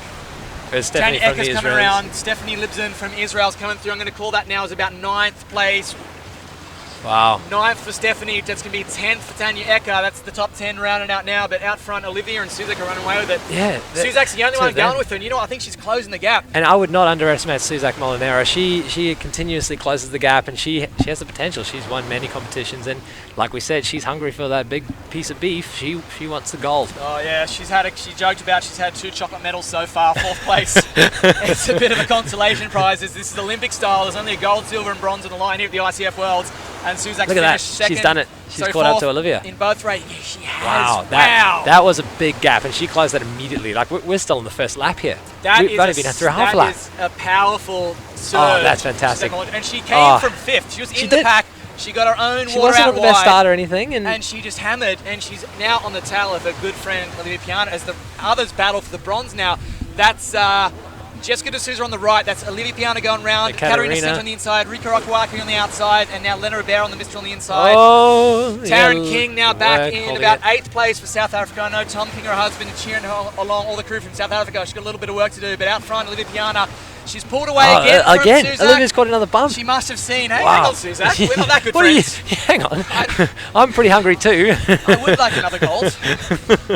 Yes, So please. Suzak in the virtual Now, silver, look, now Olivia in the Olivia's- virtual gold, as Stephanie from Israel and Tanya fighting for the top 10, but they're out of contention right now unless they get the move on. Olivia Piana though, out in Suzak's front. catching up again. The Skyliner Qingdao in the background, great drone shot here. Take a shot, Cam McCoy, but it's Olivia Piana out in front. 4, 5 board lengths to Suzette Molinero. She might have spent a bit of energy, Trev, with that surge. Yeah, I think so. She's I think digging. yes. I Look think at she was that. hoping on to latch onto the back of Olivia's tail, and then she didn't quite make it. You know. Wait for me at the buoy turn, Olivia. Oh, I'm here out we of go. breath. Ah, Here we go. This she's is closing really the gap. critical. She's got to If she whip her nose gets around. these clean turns, it's That going to make was- it. That was textbook. Oh, and that she's was. just made up a board length. Olivia just She got did. slightly longer around that buoy turn. You know what's going to be pivotal is the beach transition. beach transition, the for sure. ultra sharp, narrow beach transition where they go from the water around a buoy back to the water in a space of about 5 meters. That's where Suzak could back up a lot of ground, and she has to be Oh, very here we careful. go. Here's the battle though. Oh, here we Fiona go, yeah. Wild in Fiona 3rd. with Rika the second Okawaki, pack. the dark horse from Japan, in 4th. That is Jessica D'Souza from Brazil in 5th. That's Katarina Stenter in 6th. That's Lena Ribeiro from Brazil in 7th. Taryn King getting dropped here. Come on, Taryn. Go on, She's up Taryn. there in Get 8th. back up there. So Fiona 3rd, 4th, is 5th, leading 6th, 7th the train here. in a group right now. But Olivia Piana goes round. Suzak just takes a couple extra strokes to get Very, around on very that wide close. backhand turn. We can't tell on this angle, but she's a few board lengths back. This is only the first of 4 laps. I know. You know what? So we've got to settle down here in the commentary booth. But it's so exciting. It's pretty risky for these two because they're going fairly hard out of the front. And Fiona, she's not to be underestimated. She is a very good paddler in her own respect, and she has the potential to catch up to these ladies, especially if they mess up on the beach run or something. You know, anything could go wrong in these races. And yes, right now we're looking at a 5 board length gap between Fiona and the front two, Suzak and Olivia. But you know, anything can happen, as we've seen. Yep, so if you're just tuning in, wherever you're watching around the world on the Facebook live stream, welcome to the main event of the 2019 ICF Worlds. This is the Open Women's Headline Showcase Beach Race from the sands of Qingdao, China. As we see the battle for bronze on the screen, if we pan around with a great drone shot there, the nice tall buildings in the background. And standing tall right now, it's Olivia Piana. She's out by about 2 board lengths. Here's the critical beach run. She goes around that buoy turn. The high tide, there's very little room to run. She's got it. Can she get back on the board? She does. This is important Olivia's for made up some ground Suzak. there. She can't put that. Oh, no, Suzak. Suzak. Just stumbles there. I knew it. She tripped in the shallows and she's lost instantly 2 board there lengths. you go. It's gone back to about 4 or 5 board lengths, and this opens up the door for the women battling for bronze to try and battle for the silver all of a sudden. So here we go. Fiona's going to jump off. Fiona goes off. I can see America Pinheiro, the freshly minted gold medalist, cheering for Lena Ribeiro, but it's Fiona in 3rd. That's Rika Okawaki 4th. Lena jumps off now. Got a bit of a knee injury she's carrying, but she's going to forget that now and charge around here. Just ignore it. 5th place. Take the painkillers, Lena. Katarina goes next to her, 6th place. Jessica D'Souza is back now in 7th. Taryn Kingersby in the 8th. She's got some work to do. One of the sprint specialists starting to get dropped by the front runners here. But out front, Olivia Olivia is leading by a fair way. I'm not going to say she wants to hurt Suzak when Suzak makes a mistake. They are good friends, but she would have sensed that she's got an opportunity to break away when Suzak stumbled there. Probably put a couple of strong strokes in, and either way she was powering back up to that golden boy. You can see a great shot from the beach. They're charging out to that first turn. Tell you what though, Suzak's malnutrition in medals, like she is starving right now, right? She's putting in the miles and she's catching up to Olivia Piana. You know, she's going back and forth a bit, but I don't know. It could go either way. Look, Fiona's broken away there by the looks of things, so she could catch up to Suzak, or Suzak could catch up to Olivia. It's going to be very interesting. You know, the medal podium is going to go either way, but right now Olivia is in the best position she could possibly be in. She's very comfortable out in front. She's just got to pace. Just got to keep that momentum going and be flawless around the turns and the beach runs. And I think she could have a 2nd medal in the day in the bag. Alrighty folks, if you're just joining us, log on to Facebook Live, wherever you're watching around the world, let us know, because we've got a front row seat here for the live stream, the main event. Fantastic. Jump off Instagram, jump onto Facebook Live. The main event, the Open Men's and Women's Gold Medal Showdown, the final showcase event of the ICF Worlds. And right now we're seeing out front Olivia Piana going for another gold medal. She surprised herself by getting the gold in the sprints yesterday. She got a silver in the long distance race. And if she could pick up another gold. She's on fire. She's going to have a heavy bag going back. She's going to have to check in some extra luggage. Oh, another 30 kilos or something. It's at least 3 bottles of champagne. At least. And she's going to be raking in the cash as well. We've got some pretty serious money up for grabs here, Chris. There is actually some serious prize money. She's already won about 5,000 euros. Jeez. She could pick up another couple here. Oh. I feel like the whole crowd's getting pretty excited too, playing some Black Eyed Peas in the background. Getting the crowd amped. This is a very exciting race, and Olivia's looking in great shape here. Just this great drone shot just showcasing the women's field right now. Fantastic. Yep. Olivia is about to cross that golden buoy yet again. There we go. 2nd time, 1st place around that golden buoy. She's putting on another flawless race, as we've seen yesterday. Suzak is a fair few board lengths behind, but she's looking pretty comfortable in 2nd there. This is the golden buoy. Suzak's coming out to it. Olivia's already rounded. She doesn't want to lose touch because this is only the 2nd of 4 laps. Yeah, we're not even halfway there yet, folks. This is a very long beach race, so they've really got to conserve some energy, Trev. Yeah, they definitely. Can't expand the energy too early. We saw Jessica Souza from Brazil. She went out like a rocket, started tiring, and she may be running out of petrol in the tank because she's already getting dropped by the women here. We see, just looking up, Rika going around as she moved up into a clear 3rd. See, I think she just went around ahead of Fiona. So wow, Rika really? Okawaki, no way. Oh, I thought it was Fiona. Wow, so Fiona is still leading that 3rd pack, and then that's Fiona going around the buoy now on the right. So here we got a great shot. That's Rika. She's moved up to the virtual bronze. Very impressive. Wow, this would be a big story if she can beat the one of the all-time greats, Fiona. I've got a couple new faces in this race, and then, gee, this is pretty intense. Yep, so Olivia Piana out in front. She's got about 6 board lengths over Suzette Molinaro, who's got about 10 board lengths over Rika Okawaki. She's starting to pull away now from Fiona Wild. But it is still early days, Chris. Like, there's Fiona. There's Fiona. On the screen now. Right, in and 4th. she's off the screen. Okay, goodbye, Fiona. All right, so let's try and pan that camera around a little bit. Well, this is very early days, and you know we've seen what Fiona's been capable of. She's won many competitions. She's won ISA medals in the past, and I don't know. She could reel in not only 3rd place, but she could reel in Suzak and Olivia at the same time. Yep, she's having a bit of a blinder out there now. Definitely. We're going to see how this plays out. It's still not even halfway through the race, Trev. Yeah, so yeah, this exactly. is still a lot to be decided here. We see a great crowd on the beach. There's hundreds of paddlers. A lot of very inquisitive locals have come down here to check this out. Probably curious what's going on here. And yeah, they're getting an absolute front row seat. We've got a whole crew surrounding the live stream, but it's exciting stuff here. Everyone's won a front row seat. Okay, got some vibes. As long as they're quiet. So we've got this crew all the way around us here in the commentary booth. Everyone, the energy on the beach is ecstatic. As we got some of the fans cheering on. I know Israel's got a big contingent down here. The Brazilians will be cheering loud for Jessica and Lena. And of course the Chinese. Always very proud as you see Qingdao in the background. Oh, I've got to take a breather for a second because building is I just realised it's a 4-lap race. Yeah, I know, yeah. We're only not even halfway through it. But, Olivia is, everyone's looking like ants in Olivia's rear view mirror. She's just suddenly gapped Suzak Molinero by a good, I'd say, 30-40 there. That's an impressive lead. This early on in the race is very impressive. She's if she trying can hold to shut the door. She is. She's pushing it. She's using all her weight, but Suzak's putting it. Oh, no. Suzak, no. No, she gets back up. Suzak's still got one foot in the door. She's saying, Olivia, still let me hungry. in. Don't shut me out. I'm hungry. I'm sick of eating chocolate. I want dinner. I want some steak. Ribeye. Oh, she wants the whole ribeye fillet. She doesn't want rump. She wants ribeye. She's finished 4th. We've said it. 4th place in the distance race. 4th place in the sprints. The bridesmaid with the chocolate medal. There's only 3 medals here at the ICF Worlds. There's gold, silver, and bronze. It's Olympic style, as you'd expect. Gold, silver, chocolate. Gold, silver, bronze, and a chocolate bar for 4th. But Suzak, she was joking with me earlier. She said, I've got 2 chocolate medals. I really want a real medal. So she is so fired up. And right now, she's charging. She's doing a perfect race. She went out early. She broke away from the field, got her clean water, just got onto the back of Olivia. She would have preferred to have obviously stayed with Olivia to try and shut the door on the gold and silver battle and make it a 2-horse race. She's still in danger of being caught by the women who are in 3rd and 4th right now because there's still 2.5 kilometres left to race. But right now doing everything she can to upgrade her medal count. 100%. From 2 chocolates to a 3rd 2 and 4th chocolates medal. silver. The 3rd and 4th women are relentless, Chris. They want that.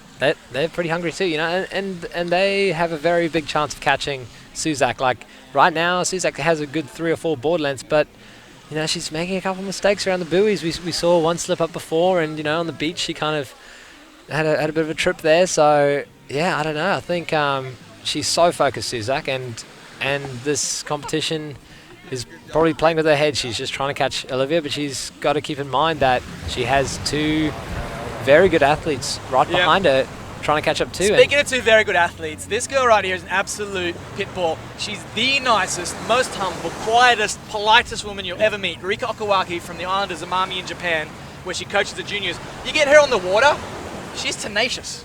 The other women were actually saying, we had no idea that Rika was so intense on the water. She can compete. She almost stole a bronze in the distance race. She's in the virtual bronze medal position right now, paddling away from Fiona Wild in bumpy conditions. That just doesn't happen. It just doesn't. This is an amazing performance right now from Rika Okawaki, but Olivia Piana coming back in to finish her 2nd lap. She's in the virtual gold box seat right now. We joked that maybe Olivia wanted a bronze just so she could get her own virtual podium, a gold, silver, and a bronze, but no. that would be pretty good, I think she'd prefer a couple of gold, I think so. Cash, yeah, and a big of party cash, at the Sky Bar tonight. Of course, drinks on her. Here we go. She's got a little bump into the beach, and she's just surf increasing that to the finish lead. here. Who says there's no waves in China? She's surfing into the finish. She's going to pick up her nice rogue board. And she is going to take on lap number 3. Black Project paddle in hand there, and she runs back out. She's just got to be careful not to catch the fin there. Textbook entry. She got straight back up, and here we go. Rika. Fiona is scratching to stay with him, shouting distance she's to Rika. So close. This is so impressive, but here we go. Rika, Suzak. This is a critical transition here. Halfway through the race, she needs to make it smooth so that Rika doesn't gain any ground. Right now. Here we go. She gets on clean. Nice from Suzak. She gets on clean. Very cool. And we got Rika Okawaki from Japan there. She's going to go back around. Oh my God, this is one of the stories. This is a story and a half. My former co-commentator, Kelly Margetts, said he's probably most impressed between expectation and reality. Most impressed with Rika than any other athlete because he didn't expect much at all. I'm very impressed. And she's now battling for a podium spot in the headline event ahead of Fiona Wild. In the conditions that Fiona would love, a course race with a bit of chop on the outside. So Fiona, she's really got to work for it. Fiona has pulled away from the other group though. Like she was leading that pack of 4 just before, and now she's kind of pulled away. And I don't know. We don't know what's going to happen here. Like she's hot on the tails. It doesn't look like it, but we're only halfway through the race right now, and she's still got she's only got 3 board lengths behind the podium. So we're halfway through the race. I'm 90% of the way through my voice, so let's try and hold it together till the end, folks. We're going to be on air for the next 45 minutes. This is the Open Women's headline event. Then we got the Men's Ultra Showdown, 5 kilometres, 24 blokes to the death. But out front right now, looking like she's surviving pretty damn good. It's Olivia Piana from France. She's out by about 15 board lengths at the moment. This is very impressive. To be this far away from your competition, Olivia must be really on point at the moment. Like we saw yesterday, Olivia hasn't really been a sprinter in the past, but taking out the win yesterday was amazing. And now did you she's see her at the this far finish line ahead. when she was saying, me? What? What? Yeah. No. She was in shock. Really? No. She just didn't know. She's thinking, am I dreaming? I don't know. This is fantastic. She has had, what an event for Olivia. This has been really cool to show us what she can do. She's had a lot of great races this year, but also a lot of races that she's been quite disappointed in herself in, I feel like. Yes. Yep, she has. A few things didn't go to plan.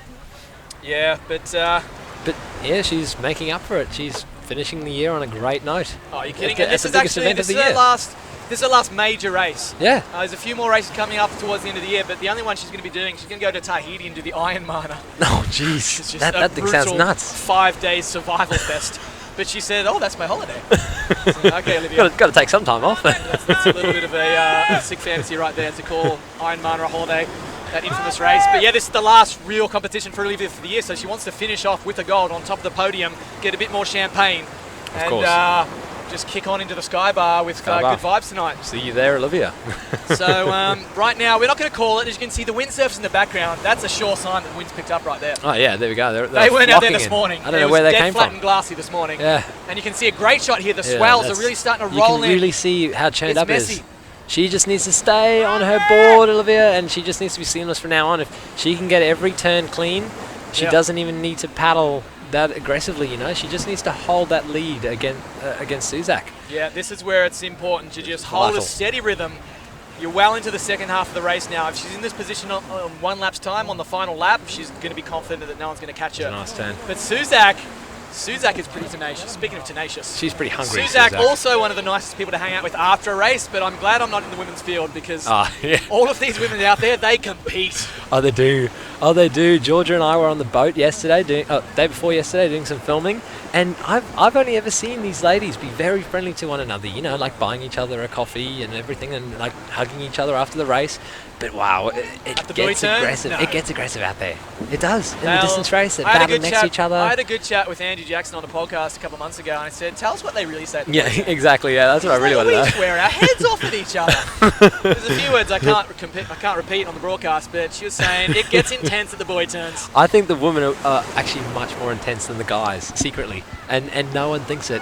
Because they're all so lovely to each other afterwards. They're so lovely afterwards. They're just so sweet. Out there, they don't leave anything. You've done so well. But out there, like you can even see it on Olivia's face right now. She is hammering. She is going for it, and there's nothing's going to stop her. She is so far out in front. She's just got this in the bag for now. But we still have a lap and a half. So, like I've said, anything can happen, and we're looking for some pretty textured water out here. So hopefully Olivia holds on to it. But yeah, like we've seen, Suzak is pretty hungry. she wants that medal as well.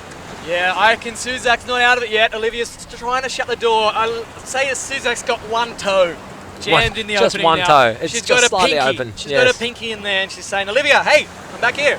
This ain't over yet." So Olivia Piana, you know what? Who's got no feet in the door? Is no feet. The door. These metaphors, Chris. If you're sticking with us, folks, I've been on air 8 hours today. I ate some silkworms for dinner last night. I don't know what's going on.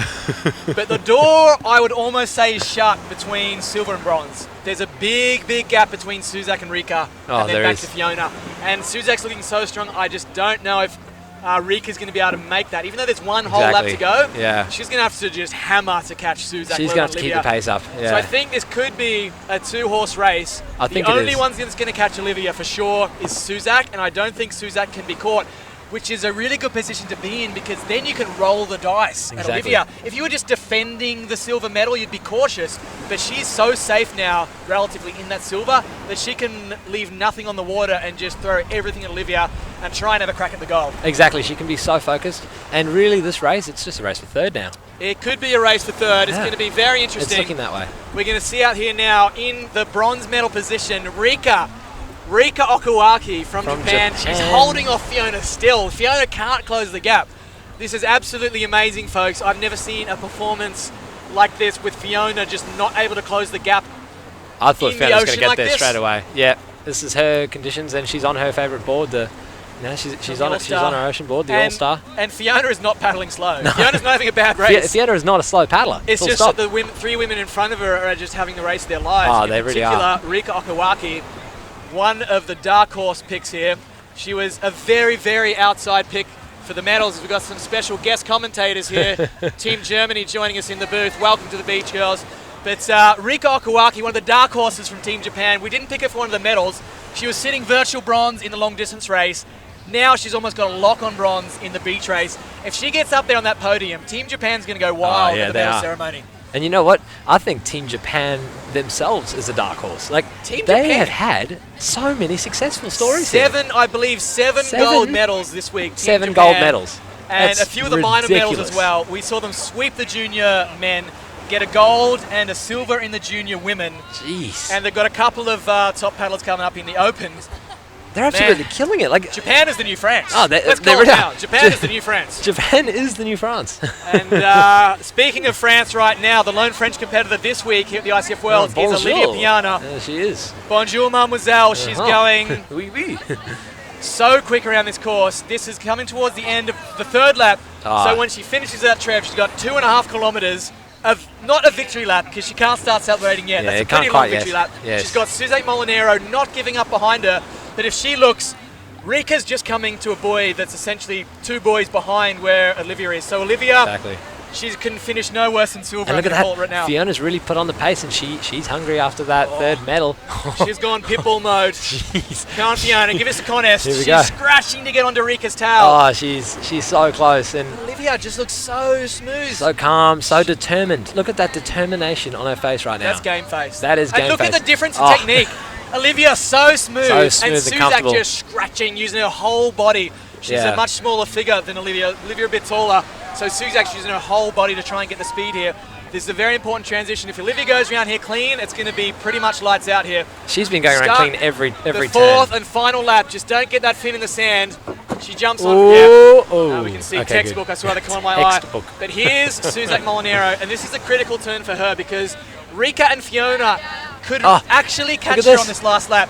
Fiona is Fiona surging. putting it in She's getting now. a couple of little bumps now. You can Jeez. see there's enough texture on the water that she's catching up just a little bit.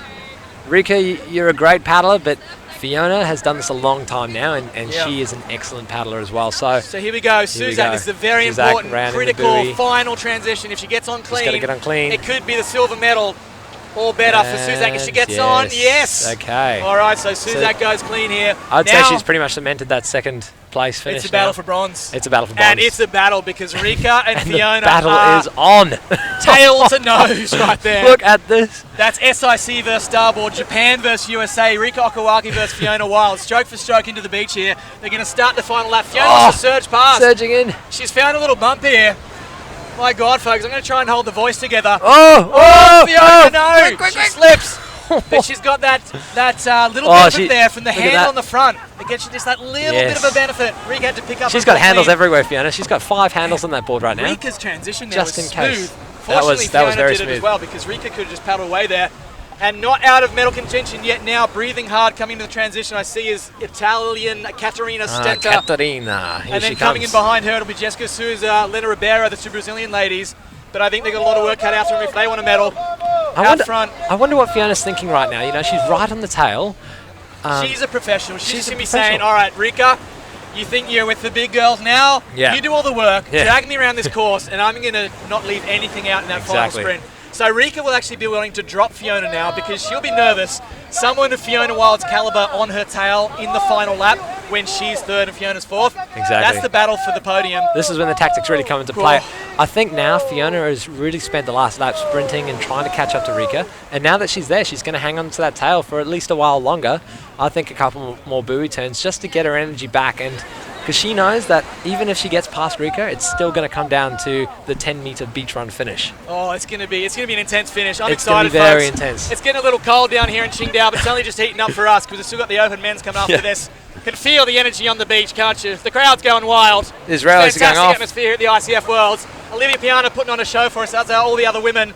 We're going to call it home on the final lap. I'd say Olivia is got a virtual lock on the gold medal. They're not going to catch her from here. She's going to take her second gold of the event to go with her silver that she got in the distance behind Sonia Honchi.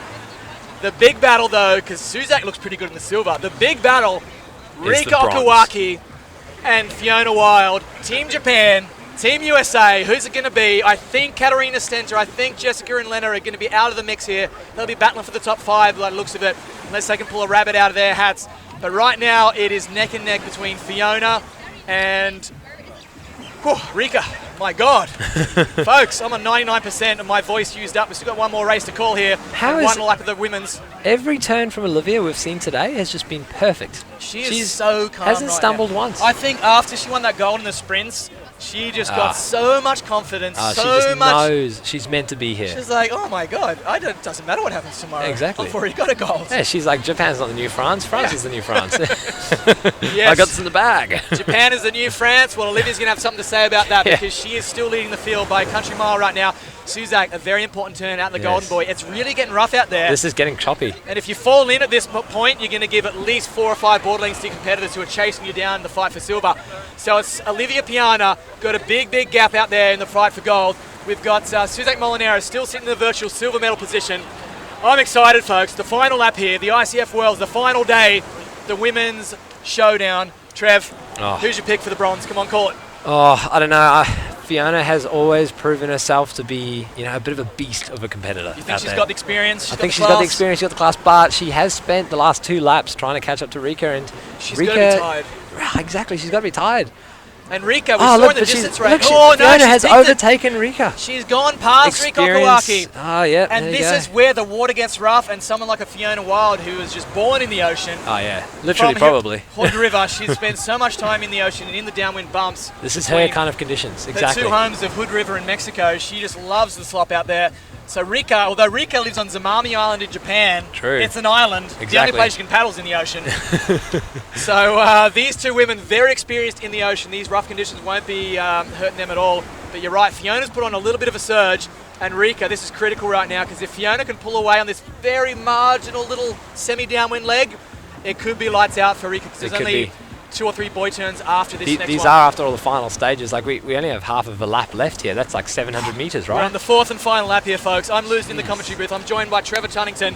Kelly Margetts is on the plane home. He's probably watching from the departure lounge this epic finale to the ICF Worlds. We've just gone past 4 p.m. local time here. We've got one more race to finish off the championships, the inaugural ICF SUP World Championships. It's going to be the open men's showdown. 24 men. I see them getting ready over there in the distance. Their boards are lined up. They're ready to go. And you know what else is ready to go? The rest of the audience here. The DJ is putting on some party music. The DJ's ready. The German crowd's ready for the Party Sky Bar. Everybody's feeling down here. Great vibe on the beach. Fantastic. Everyone's cheering and all sorts, Qingdao swimming beach. I came to when I looked up Qingdao, I didn't realize it had such a beautiful beach, but this is a nice spot to finish the event. It's fantastic. Sand between Feel my right toes. at home, Chris. Could be back on the Gold Coast of Australia. This is a lovely spot. You wouldn't even know if you looked. If you look to the right, you wouldn't even know. If you look to the left, you can see the sky rises. Surface Paradise actually looks pretty similar. Well, actually, you're right. Yeah, this is just like a bigger Surface Paradise, just double the size building. We're back out in the ocean. We've got Olivia Piana running away from this, and she's coming towards, I'd say, they're actually starting to catch up with some of the back markers here. The snake's eating its tail, but Olivia's going to come in. She's just done her 3rd last boy term, the Sunny Boy Boys, as we've nicknamed them, like Sunny Boys, Trev. But Olivia Piana coming into the penultimate turn as Suzak Molinaro goes around the 3rd last. I actually think Fiona is closing the gap. Fiona and Rika are closing the gap on Suzak, but it's not. They're going to run out of time. Suzak is so desperate for one of these medals. Suzak is so hungry. She has just been living on a diet of chocolate all week here at the ICF We're going to have to Worlds. send it to the buffet tonight, I think. 2nd place is not going to satisfy her. She was still smiling today. She's like, Chris, I really want a gold medal. And that smile she might from have used a couple of other words in there that I can't repeat. I don't know. She's fired up for the... What are the aggressive words that the female competitors often use on the course? So she is so fired up. And I tell you, Fantastic. Suzak would love the gold. That would be her biggest result by far of her career. But Definitely. if there's anyone in this race that she would happily finish second to, it'd be Olivia Piana. Exactly. Good friends. They travel around Europe together. They room together. They race together. They've got a great bond. And if they get first and second, that champagne ceremony at the medal awards is going to be next level. Oh, it is. They're going to have to get a new crate of champagne just for Suzak and Olivia. Look at Olivia's stroke. She is paddling so strong. There's not even any water turbulence Is at all that like there. a Tituan That is technique? like That's like the it is. It's like a French-style Tituan technique. She does spend a lot of time in Tahiti, actually. Yeah, she does. She Olivia, must have spent a lot of time in the stroke too. That's just really, really good paddling right there. And this is her final buoy turn of the race. There we go. Once she comes in from here, this is the victory lap here. This is the final 200 metres, not even, maybe final 100 metres into the sand to claim her second gold medal Wow. at the ICF Worlds. And there's no way in hell Suzak can catch her from here because No. she's about 100 metres behind. Something But there's has to no go way terribly Fiona wrong and to- Rika will catch her. Happen now. And we're going to try and get Olivia and then Suzak, and then we'll go straight back to the battle for bronze between Fiona and Rika, because we've got Olivia Piana coming in now. She's going to take the gold. 3 medals for France, the one-woman team. 2 golds and a silver. This one-woman team will be near the top of the medal tally. Yeah, she's almost taken out the whole competition We joked on her own. about Japan as the new France. Olivia might have something to say about Yeah, that. exactly. I think So Olivia here we is the go. new Japan. Olivia Piana taking her final strokes. A beautiful drone shot with Qingdao sky in the background. Olivia Piana from France, one of the legends, one of the strongest paddlers over the past few seasons. And she's stoked. Look at What this. a performance Her there. second gold medal in the space of 24 hours. Olivia Piana taking a row board over the line. All Ah, smiles. smile from ear to The ear. celebrations Look at are that. already She's so begin. happy. Let's bring the sky bar here because Olivia Piana just got her second gold medal. You know what the biggest celebration of the day is going to be? Suzak Molinero settled for 4th in the distance, had to settle for 4th again in the sprints, just offside the medal podium. She's going to get a silver medal here, Trev. Silver medal. And she's going to be the most excited athlete of this entire event. She's got to be stoked with that. She's Like, going to that start was celebrating fantastic. before she gets off the board here because she's looked up and she's seen that Olivia Piana, her good friend, has taken the gold. She's just taking a few strokes. 34.45. She looks around. There's daylight back to Fiona, who's dropping Rika. But Suzak Molinero, she's all smiles. She's on the gonna beach pick up and a board. she's running up. Oh, She she's started so happy. celebrating. And she's Suzak really happy Molinero. for Olivia there too. Congratulations, Vice World Champion. Fantastic. Look at that. Big hug Oh, they're stoked. from one of her best friends, Olivia Piana, and that's the moment you want to see right there. That's it. Wow, and then we're going to quickly pan back to the water because Rika's been dropped. Fiona's taken her final strokes here. The class, Fiona's you got said smiles it. on her face. She's done The it. class has shone through. Yeah, experience And wins. Rika's just going to miss out on a medal, but What Fiona, an impressive performance oh from my Rika God. as well. Oh, She look at that face. she looks so tired She's like, right now. Rika, you've sent me to bed No, early tonight. exactly. What did you do to me? 8 o'clock bedtime for me, I think.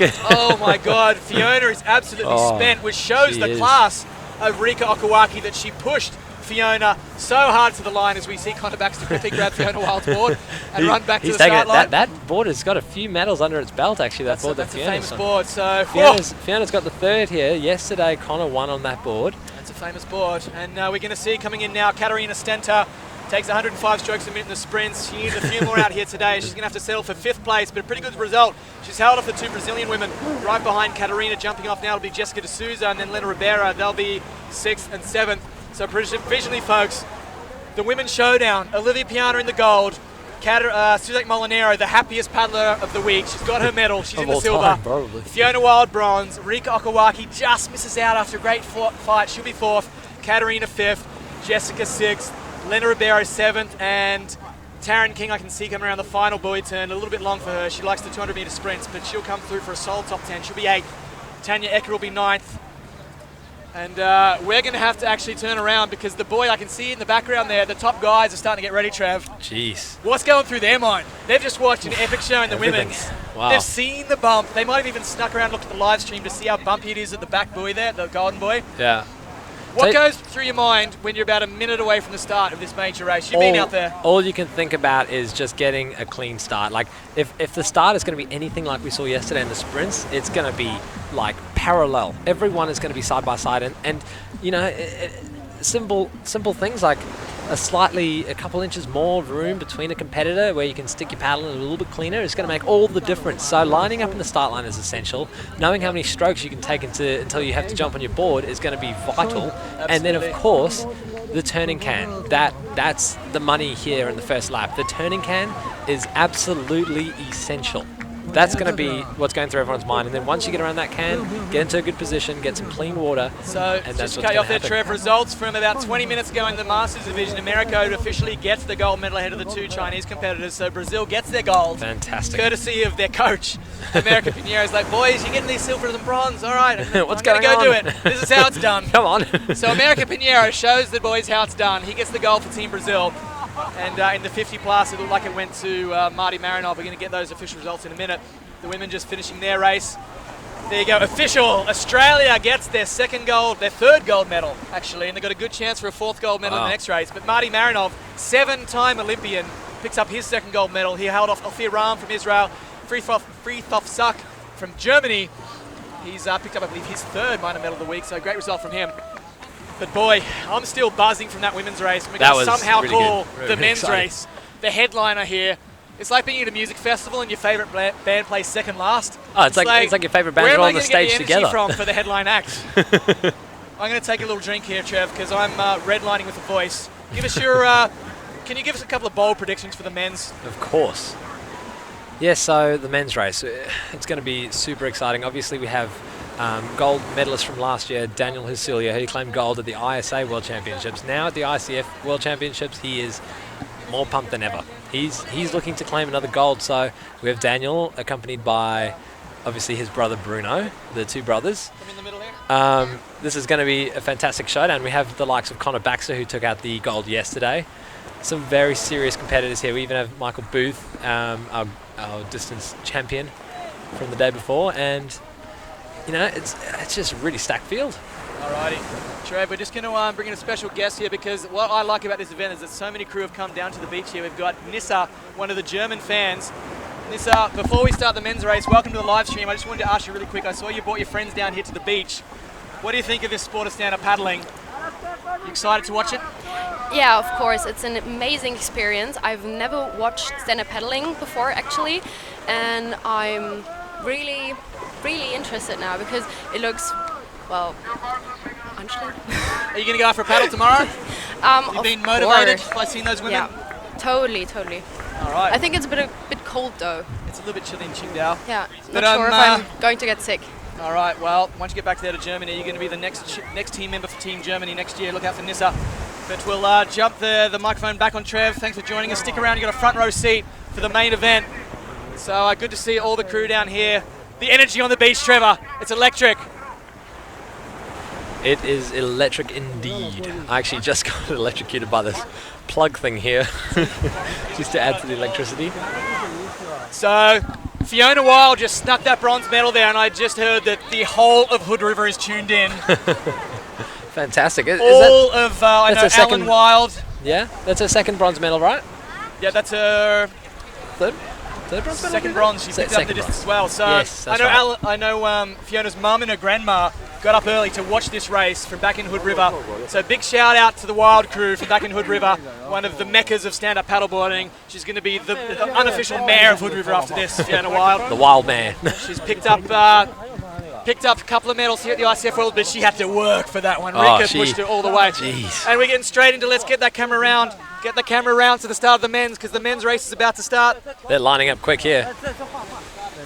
Oh, we have so many hot favourites here, and so many guys that are really good at tech races. Like Connor is just, he just lost last year to Daniel, but I don't know. Will he do it again? Back-to-back races? We don't know. He's got his favourite board out there today that Fiona was using, and Connor won on that board yesterday too, the 22.5 All-Star, and this is going to be an intense competition for sure. Hopefully we can get that camera to swing around. Yeah, we've got a nice look back through the Bay of Qingdao, but yes. we want to swing this camera around.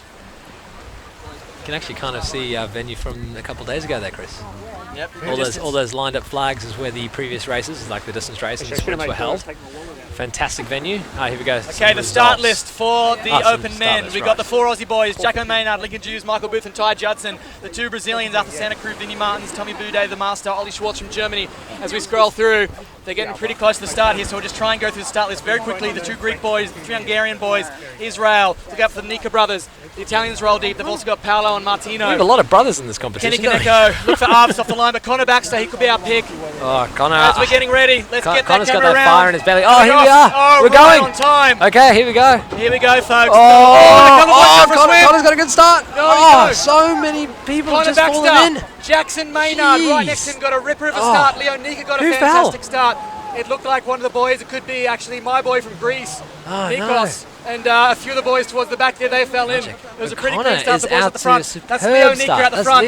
Leo. Nika, Michael Booth, Connor Baxter, Claudio Nika in the mix of the 4 starboards. How many times have we seen that, Trev? Wow. Out there in the front. But right now, Lincoln Jews on the far right. Jackson Maynard from Australia next to Connor Baxter. We've got Ty Judson, Ollie Paddock from New Zealand in the mix, but a blanket over the top. 15 boys right now. Bruno Asilio, a shocker of a start. He's back in about 16th spot. But Bruno can catch up. Kenny Kaneko trying to get through the dirty water there, but right now, powering to the Golden Oh, Boys, Michael Booth. Michael, Wow, going for he it. is hammering. He and is. you know who got an amazing start? He Looks says like he's not a Liron. sprinter. Liron from Liron Israel. from He's Israel, got a very just good start there. firing. He wants a medal. Oh, he Numbers does. top He 10. is hungry. So Michael Booth, Liron Muklev, Connor Baxter, looks like Leo Nika out in the mix, I see. Jackson Maynard over the right. Lincoln Jews in the mix there in about virtual third. But boy, as we see a better look here, that's actually Vinnie Martins on the far outside.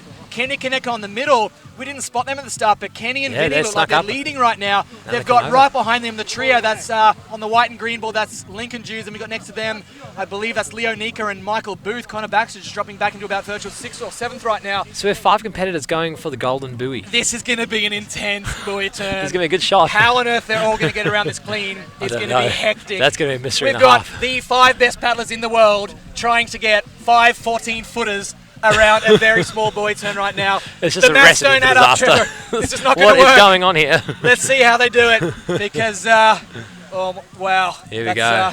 There's a pretty clear pack there.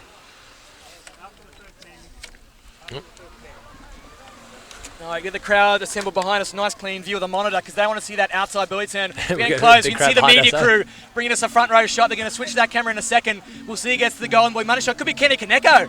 Kenny's getting his tail up there. Squeezing in Kenny there. Kaneko from Team 1 out of Japan There's gets Lincoln around and his Kenny. roommate this week. His roommate, Lincoln Jews. They Bit of go tough 1-2. love. Oh, who fell off? Vinny gets caught Someone up. fall up. Is that Michael that fell off? Michael, get up there, Boothie. Oh, We'll no. see. Jackson Maynard goes round there in 6th. It Oh. looks like it could have been Boothie. Oh, caught this up. is just... Liron oh, goes no. round. Ty Judson goes round. Who's on their knees? We'll try and see. I think it's Michael. Is it? I don't know if that. know. I think that could have been Boothie. Oh, Let's try and that was a ID that shocker. in He the just mix. took it a bit too far inside there and Wow, just that got was caught in that hectic. buoy. We said that It's maths happened doesn't to add up. everyone. Exactly. 5 it just boys doesn't. can't go around there Always clean. Pythagoras when you need him. And we could have been. Well said, Trevor. It could have been Michael Booth that goes down. We'll go back to the front of the field and see who did get around clean. Jeez. But Kenny Kaneko and Lincoln Jews got the best of it. They did. That they was really an exciting turn. And one of the starboard boys, that could have been. Is that Connor that's already caught? That is. That is Connor. So it was Booth Oh, that the went down. fire in his belly. Boothie He is went up from, there. There's Boothie on the far Okay. right. He went from Olivia, 3rd to can you 12th. believe it? It can 2 happen in days, a Space flash. 2 gold seconds. medals. Congratulations. Connor 5 Baxter, seconds I and completely he oh. can't- capitalised again his because- virtual lead. Yeah, this morning when I woke up, I was so exhausted about yesterday and my win on the sprint, and I slept 5 hours and I was like, whoa, and my body was like, so I took a nap and I felt a bit better later, but yeah, I was just flying today on the water, and it's so cool to live this kind of moment, and it's a surprise again today for me. Yeah. You've won 1 silver medal and 2 gold medals in 3 days. I mean, you are an absolute machine that you can do it every day. You must be so fit, you must train so hard. I train hard, yeah, but I have a lot of fun when I train. Spoiling. I came here for the distance, and before the program was sprint, tech, and distance, and I was thinking that I wanted to do only the distance to be okay for this race.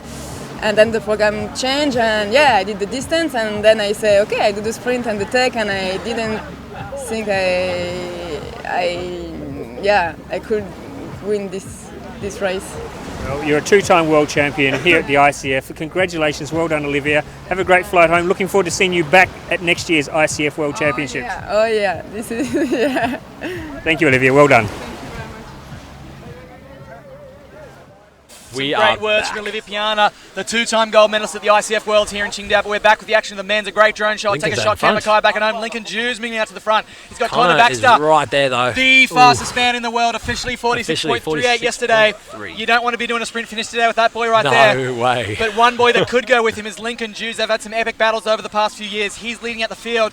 He was determined to make a statement today, Lincoln Jews. He had a very disappointing distance race. He sat out the sprints to save himself and put it all on the line for the beach race here. This is his pet event, the This beach is race. his favourite event. This is like he's back home on the sunny coast in Australia, running off the beach there, into the waves. Not so many now, but we've got, at least got some texture on the water, and he's going to be milking any bump. You see, Oh, Connor and Lincoln have really, I think they're starting to pull away they're now. finding some bumps out there, I reckon. We've They're seen trying this to milk over it. and You can over see it's really rough on the surface there, Yeah, Trev. it really is, hey? And Ty out wide, he's doing the same. Ty's yes. He's- But look, he's milking look at it. that. Michael is catching up. Michael, how did you get back there so fast? That's an amazing It's effort. not adding up Kenny, Kenny, where's Pythagoras when you need him, Trev? But Lincoln Jews, here we go. Ty Judson trying to cut an Ty inside wide. line across. But Lincoln Jews round that. That's about the second to last boy on the first lap, so Link needs to get around clean. Conbacks, as good we know on stuff. Instagram, does that inside turn. Kenny up in the virtual bronze. Team Japan having a blinder this week. He wants another one in the opens. Rika just missed out in the open women's. Kenny's going to try and bring it home for Team Japan here. Vinnie Martins was hit on his tail. I saw right behind him Ty Judson had snuck it through on the inside. Jackson Maynard's back there in 6th. Ollie Pardick, one of the dark horses, trying to move through, but Leo Nika's trying to sneak up into it. Out front though, it's Lincoln Jews. This throws me back to the PPGs about this is 3 all over years again. ago, Yep. when Connor The and last 3 Lincoln years, really. all the way to the line. These guys have had such epic battles there They really in California, have. and they're The two trying to tech race replicate that gods. here at the inaugural ICF Worlds in China. And right now, Lincoln Jews, Lincoln on a bit of a bump. Oh, he's Connor is finding side a by bump. side. they're finding little bumps. They are finding little bumps. It's virtually flat from what you can see on screen, but there's plenty of texture, and they're milking it. Oh, Wow. this is very tactical. Like Connor there, he knew that Lincoln was in front and was determined to get every buoy first around. But as soon as there's any chop involved, you can see they both pull apart and they try to take their own line, get some clean water, and catch the bumps. It's all adding up here, and now Connor is pulling out in front. Yeah, we found Pythagoras cut. And his name's The Connor calculations Baxter. are correct. His Yes. name's Connor Baxter because he's just pulling ahead of Lincoln Jews. And these boys, this is critical. Ah. They've got a bit of a gap. If They they do. take each other out here, they've got to mayhem. cooperate. Exactly. They've got to They really cooperate do. here. They- Lincoln, they're in a good position right now. They whoever could have gets the their first nose two. inside, so Lincoln has to give Connor the right of way here and He play it does. smart. You Yep. can see that narrow board, he gets it all the way under his arms, surfboard style. And this is important. This is very. So this let's is vital. hold- That was a very excellent. Wow, let's try and Start. hold that camera angle here. Kenny Kinnick 3rd, Ty Judson 4th, Leo Nika up in 5th, Vinnie Martins look around in Oh, 6th, very Jackson tight. Maynard is going to Oh. be 7th. So it's Leo Nika in 5th now, Where close is- to the medals. Vinnie Martins in 6th. Oh, Jackson Maynard, the transition run of the day. then Michael, in 7th place. followed by Michael Daniel. in 8th. Daniel Hasulio. Arvis Ilians in 9th. 10th is Bruno Hasulio. Bruno. Big names scratching just to hold the top 10 here, This folks. is such a competitive field Oh out my here. God. This is a really mix of events. Like Who else is going around here? We're going to see how the corner of my eye. You got the drone shot going back out, but that's Martino Rogo in 10th position. We're going to try and call it the way through from what I see here at the corner of my eye. Liran Maklev will be 11th. That's Claudio Nika right back there. Liran goes to some Claudio carnage at the- Nika is 11th. Wow, there's Ollie Paddock from New Zealand in 13th. Paolo Marconi 14th. Claudio goes for another swim. Tommy Boudet Jr. That's Liran. Get on your board, Liran. Wow. But look at these guys, Lincoln Out and front. Connor, right out in front. This is very unexpected. My bet was that everyone would be in one big pack, but it's amazing. We have the two tech geniuses out in front by a good few board lengths, and right now at this stage, I know it's very early on, but it's going to be very hard to catch up to these two competitors. Over and over again, they've proven to us that they are very good at these technical races, and now that there's a little bit of chop and they're both on their ocean boards, this is going to shape up to be, first and second over here. And who gets it? I don't know. I think it's going to come down to the finish, Chris. Yeah, I see Arthur Santa Cruz and Alexei Sedenko battling for about 16th, 17th there. I actually got a reminder from one of the Israeli boys. Liran almost broke his foot in the heats earlier. He was hobbling up the beach, so no wonder he got caught out on that transition term. He was really struggling. The Team Israel is cheering loud and proud for Liran. He was already top 10 in the distance, but he's really got his work cut out here because there's a beach transition, almost a broken foot. Not a good combination. No, yeah, I would say no. But that's brave. The fact that he's even out there, that shows the national pride that's on the line here. He's pretty determined just to race, just to be there. It's good. One of the teams that's got the most national pride all week have been the Israelis. They have been here in force with a big entourage. They've picked up a few minor medals, and they've been cheering loud and proud. They're giving their boy Liran a big G up right now, but giving the biggest G up is Connor Baxter and Lincoln Jews. They've broken away. Ty Judson is now dragging that chase group up, trying to connect the dots there.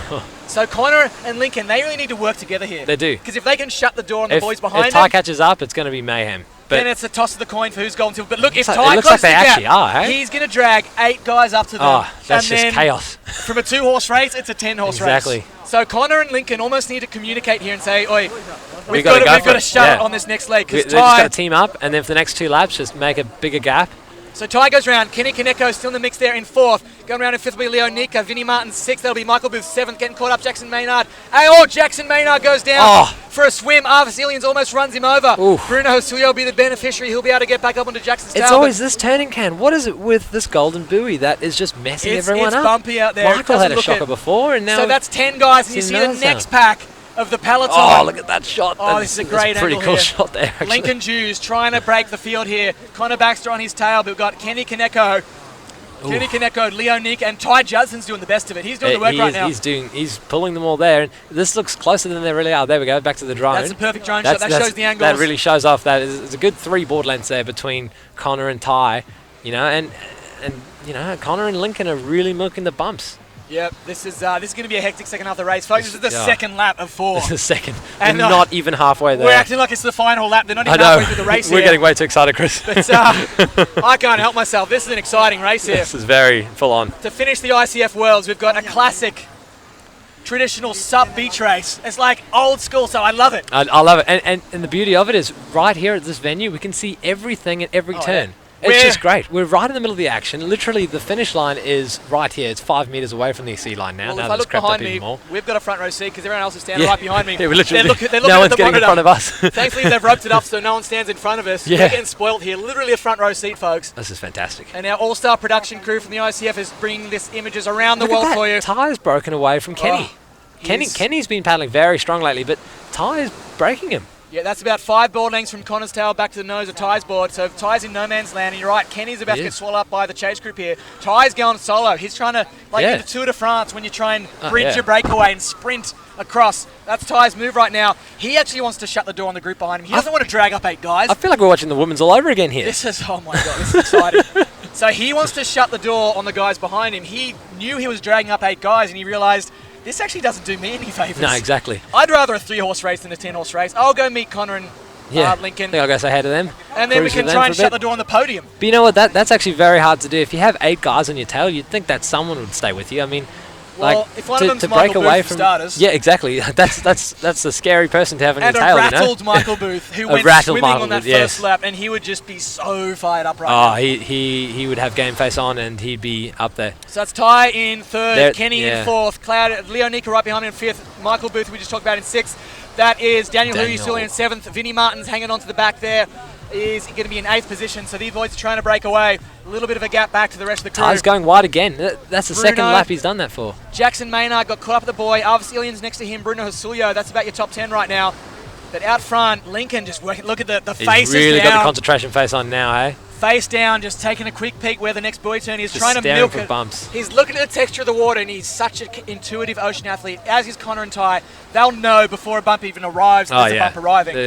They like predict the future or something. They do. That's the hallmark of an amazing ocean athlete. They just read the ocean so well. And although there's no waves here, there's definitely enough ocean conditions that the ocean masters are coming to this front here. And I must say, I'm very impressed with Ty. Ty is closed like 2 board lengths just there. He's passing around there in about 5 seconds after Connor, so he doesn't have that much left to catch up. He's only got another couple board lengths. And Kenny wants a medal. He's only about 4 boards. He's got to do a clean turn around there. We saw him just off the side of the screen. He did it. That's a great shot showing Ty catching up. If we can pan to the wide angle, you've got Lincoln and Connor going through here. That's a perfect shot right there. Let's hold this one. Yeah. Lincoln's going to go through. This is the final buoy turn of lap 2, so they're almost halfway through the race. Connor Baxter's going to be right next to him. And then we're going to see Ty Judson just on the back. Here we go. Ty's closing the gap. Ty has closed the gap. And look, they're going side by side again just to try and milk every bump they can into the beach, which makes perfect sense. We have the smallest of small waves coming in here to the shore. And, you know, as we've said before, the beach transition is vital. Absolutely. In this race. This could be a 3-horse race right now on the 3rd lap because Ty is almost hitching there, his wagon to the back of Connor's train with the driver out front. Lincoln Jews just shoveling the coal into the furnace right now. Oh, yeah. Because if he looks over his shoulder, he's got 7 or 8 of the world's best paddlers about 50 metres behind, being led by Kenny Kaneko and Michael Booth. So you can't afford a slow transition here. You've got to hammer through here. Kelly Margetts, your plane's about to take off, but I hope you're getting some airport Wi-Fi to enjoy this spectacle, mate, because here goes Lincoln Juice. Oh, Lincoln's pulling away a bit there. He's got a very textbook. We're going to see him jump back on the board here. Whoa. Oh, very smooth. And Connor Baxter, this is important for Connor. Get it, Connor. Straight up to his feet and tied. What? That was very impressive by Connor. Connor just made up 3 board lengths in about 2 back up to seconds. Lincoln there. But here's a critical... Jeez, and now he's going to overtake him. Here's a critical transition back on the beach here, because this is the battle for 4th and the duty of chasing the boys there's Michael. back. Michael has made up the gap. He's overtaken Kenny. We're going to try and get a shot. Can we try and get a shot of the guys in 4th place? Because here we go. That's a great drone shot of the whole field right there. There we go. Michael Booth. He's taken over the duties of closing this gap. And if he's anyone taken over Ty's position. It's going to be Michael Booth. So it's Michael Booth, 4th. We've got Leo Nika in the mix. Claudio Nika, Kenny Kaneko, Vinnie Martins, Jackson Maynard not far off the pace, Bruno Husulio, Arvis Illians, that's your top 10 right now. Whew, this is hectic, folks. Oh, look at this. We're halfway the train through. being led by Michael Booth, the powerhouse himself. He's trying to catch up to those 3 guys that have just kind of slipped away from the rest of the field. Yeah, we're halfway through the gold medal showdown here, the final event of the ICF Worlds. What a way to finish this championship, What a way, Trevor. indeed, with the sun setting. And oh my God, we're all on the edge of our seats. The we big crowd's literally down are. Here. There's 100 selfie cameras in the air. That's what we like to see. The locals are getting a real show here. Everyone's As loving Ollie this. Puddick, the New Zealand dark horse, jumps back on his board. Martino Rogai is going to be next to him there. I believe 11th, 12th and 13th. That's Leo Nika, Paolo Marconi. So the Italian Mafia being led out by a Kiwi boy there. They're battling just to try and get into the top 10. I'd say they're out of it for the medals unless they can pull a massive sheep-sized rabbit out of the hat. Something extraordinary happens. But Liran, with his almost broken footed, nice clean transition there next to Tommy Boudet Jr. and Joop van Backel. They're battling for 15th there. And going back through the field, we can see a few of the back markers there. I see Ollie Schwartz. I mean, just qualifying for this final was historic. Oh, that's intense enough, yeah. Exactly. We've got some serious competitors Martin all over Kova, the world marathon here. world champion. Marathon Canoe world champion, up in the top 20 in the SUP beach race. That's pretty bloody impressive. Some of our Greek boys here are in 19th and 20th, Georgios and Nikos. Alexei Sedenko from Ukraine in 21st. Arthur Santa Cruz I can see back in 22nd. Might be bringing up the rear of the field, but way out in front. The drone shot, a beautiful angle there. It's Lincoln Jews, Connor Baxter, and Ty Judson right on his tail. It's a 3-horse race. It is literally a 3-horse race here. Wow, Ty, this has been so impressive. He has to fight back from a pack of 8, including the likes of Michael Booth. Break away from them, then close the gap on Connor and Lincoln. Yeah. And now he's gotten back up there and he's thinking, guys, I have a well-deserved rest here. Let's count, Trev. Count the seconds for me on this boy turn. That's so 33. Okay. All right, so Lincoln goes around 2 now. seconds behind is Connor, and then 2 seconds behind Connor is Ty. Yeah, let's count the gap for the next group. So Lincoln goes round. That's Connor Baxter next to him, Ty Judson, and then Boothie is going to charge out to the next buoy, and we're going to see what the gap was there. We're looking at it's going to be about... now, so what's that, 17 almost seconds? 20 seconds. Almost 20 They've seconds. got a solid little gap there. Boothie, though, he's not to be underestimated. 20 seconds. I mean, we've seen this guy pull away for like 16 minutes in distance races. Next to him is Daniel Husulio. Oh, yeah. So if you'd want... 2 very good paddlers. If you'd want a teammate to try and drag you back If you'd want anyone, you'd probably want Daniel, I'd say. It'd be the dynamic duo, Michael Booth and Daniel 100%. Husulio. Stable dream team right there. If they've got enough breath left to try and communicate, they could get strategic here and try and work together to drag it down and get back in the full gold medal contention. You see there Michael Booth, the powerhouse on the right, Daniel Husulio on the left. They are just scratching to close this gap and get back on the podium. Because out front, Lincoln Jews in the virtual gold medal, Connor in the virtual silver, Ty Judson maybe starting to fade a little bit. He worked so hard to crawl back up, but he's still in the virtual bronze medal position right now. They're all kind of going their own paths again with these bumps. Oh, look at that. They're all going side by side again, so... yeah, wow. All right, so back out the front. Off, this is the third four. Okay, well, they're halfway through the third lap. So Connor gets a nice backhand turn there. Lincoln Jew stayed in front. Connor back to second. Ty just getting dropped a little bit, Trev. He's starting to tire maybe a little. All the boys have picked up the pace because they can see Michael Booth and Daniel charging down. It's like, boys, we don't want a 5-horse race here. We're comfortable on the podium. Exactly. Let's just juggle the medals. Please. But, leave us alone. We don't want Michael and Daniel in the mix on that final lap. Oh. Because Boothie, we've seen him. He was traditionally a distance race paddler, but this guy can win any race. He's worked a lot this year on his technical skills, I think, and he's really proven himself nowadays in downwinding and in these technical courses too. And he's not to be underestimated. I mean, in distance races, he creams people most of the time. We saw it on Friday. He won the first. He won the first ever gold medal, the ICF Worlds. He did, yeah. He took out the distance race in Him and Bruno were out ahead from basically the get-go, and you know, Boothie got the better end of the deal at the end of the day, which was fantastic. So he's just too strong. He's the strongest he's very strong. paddler in the sport. Inch for, you know, he's a bit shorter, but he's got the power to weight ratio on his side. So here we go. Lincoln Jew's round in first, and he just hammers off. Look at that. He wants to break everybody here, not just the boys chasing in 4th and 5th, but Connor and Ty. He's keeping up the pace, isn't he? Lincoln is like, boys, I can see Boothie, I can see Daniel. Let's make sure this front pack is setting the fastest pace, because if they close the gap for the final lap, it's anybody's. But Lincoln Jews, they're going to try and get some clean water. Connor going to try and stick on his tail. Connor playing it smart. Connor is Remember playing the smart. Connor of about 7 or 8 years ago when he just refused to draft? He was so proud. He was Back always when drafting out in was front. still like mildly questionable, and then after a couple of years, it was like, Connor, play it smart, mate. So now he plays smart, and he'll happily sit on the tail and wait, bide his time to when he can make an attack. But right now, he's having trouble even sitting on Lincoln's tail. Lincoln is having a blinder right now. Lincoln is doing well. Wow, he's pulling a board. He's put a gap onto Connor, and you see that rough water. It makes it hard to draft, and Connor's going to have to try and paddle over the wash there onto the front wave. Right in the wash. And that's not easy to do when you got someone going as fast as Lincoln Jews. But Ty Judson starting to get left a little bit. He does not want to fall into no man's land and have the hungry hippo Michael Booth just snapping at his heels. But Lincoln goes first. Connor safely in second. Connor is comfortably in second. I think he's conserving a bit there. Probably 2.5, 3 ball lengths. But here's Daniel. And there's Boothie. Oh, and they're closing in, and they're bringing up a few boys with them. There's Kenny Kaneko. They're dragging the rest of the field with them, aren't they? I see even Jackson Maynard's not out of the medal mix right here. So this is going to be a critical transition. Critical, because we're at the end of 3 laps now. There's 1 lap to go, 2.5 kilometres. Judging by the time sheet, there's about 7.5, 8 minutes of just leave nothing on the water. Push it till you're almost dead. Going for glory, going for gold. Here they go, side by side again. They're trying to milk every little bump, and I think the wind has died a little bit, and it's smoothing out a bit, so there's not that many bumps to choose from. It's very, very interesting. This is when it really is going to get intense. So now we're going to see, hopefully, a seamless transition by all 3 of these. Wow, yeah. Look at that great drone shot. You can see almost the whole field right there. So that's Lincoln, Connor, Ty out front. They've got about only 6 or 7 boards to Daniel and Boothie. Then we go back a few more boards to Kenny. He's coming around the buoy turn with Claudio Nico and Vinnie Martins. Connor's pulled out to equal first now. Even Bruno back in 8th is not out of the mix for the medals. Jackson Maynard in 9th, Arvis in 10th.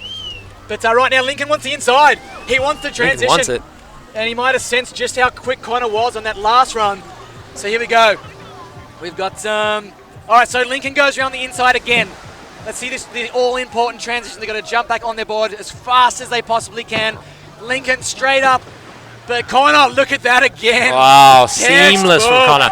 He is really nailing these transitions. He's powering. I think this is like where he makes up the most of his ground. See, Lincoln just had a split second on his knees before he got to his feet, whereas Connor just leapt straight to his feet, made up a board length. So Daniel Hasulio goes around in 4th. Michael Booth in 5th. Wow, if you don't want 2 guys chasing you down with 1 lap to go in a gold medal race, it's these 2 boys. Those are 2 very serious guys. As Kenny Kaneko goes around in 6th. He's not out of it either. He's only a few boards behind Boothie. Leo Nika goes around in 7th. He's not out of it either.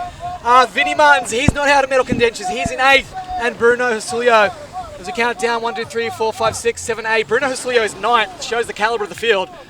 Technically still within a shot of the medals, but he's got to get a move on. Jackson Maynard coming in for the Aussie boys in 10th. Arvis Illians will be 11th, but the rest of the field is starting to get spread out here. I'd say the only ones in with a shot are, based on what we're seeing, Daniel and Boothie. Kenny is trying to stay within shouting distance of Boothie. Leo on his tail, Vinny scratching, but there's Jackson Maynard, an Ironman legend from back home on the Gold Coast. He's top 10 though. That's a huge result regardless. And Arvis Illians jumps in behind him for Team Latvia. The Hawaiian shirt. It's out the front. At the front. Ty refuses to give up. He doesn't give up. Look at him go. He's almost there, you know. He's almost side by side with Lincoln and Connor, but Connor and Lincoln, yet again, just proving their technical skills out here in this, traditional technical course, like we've seen this over and over.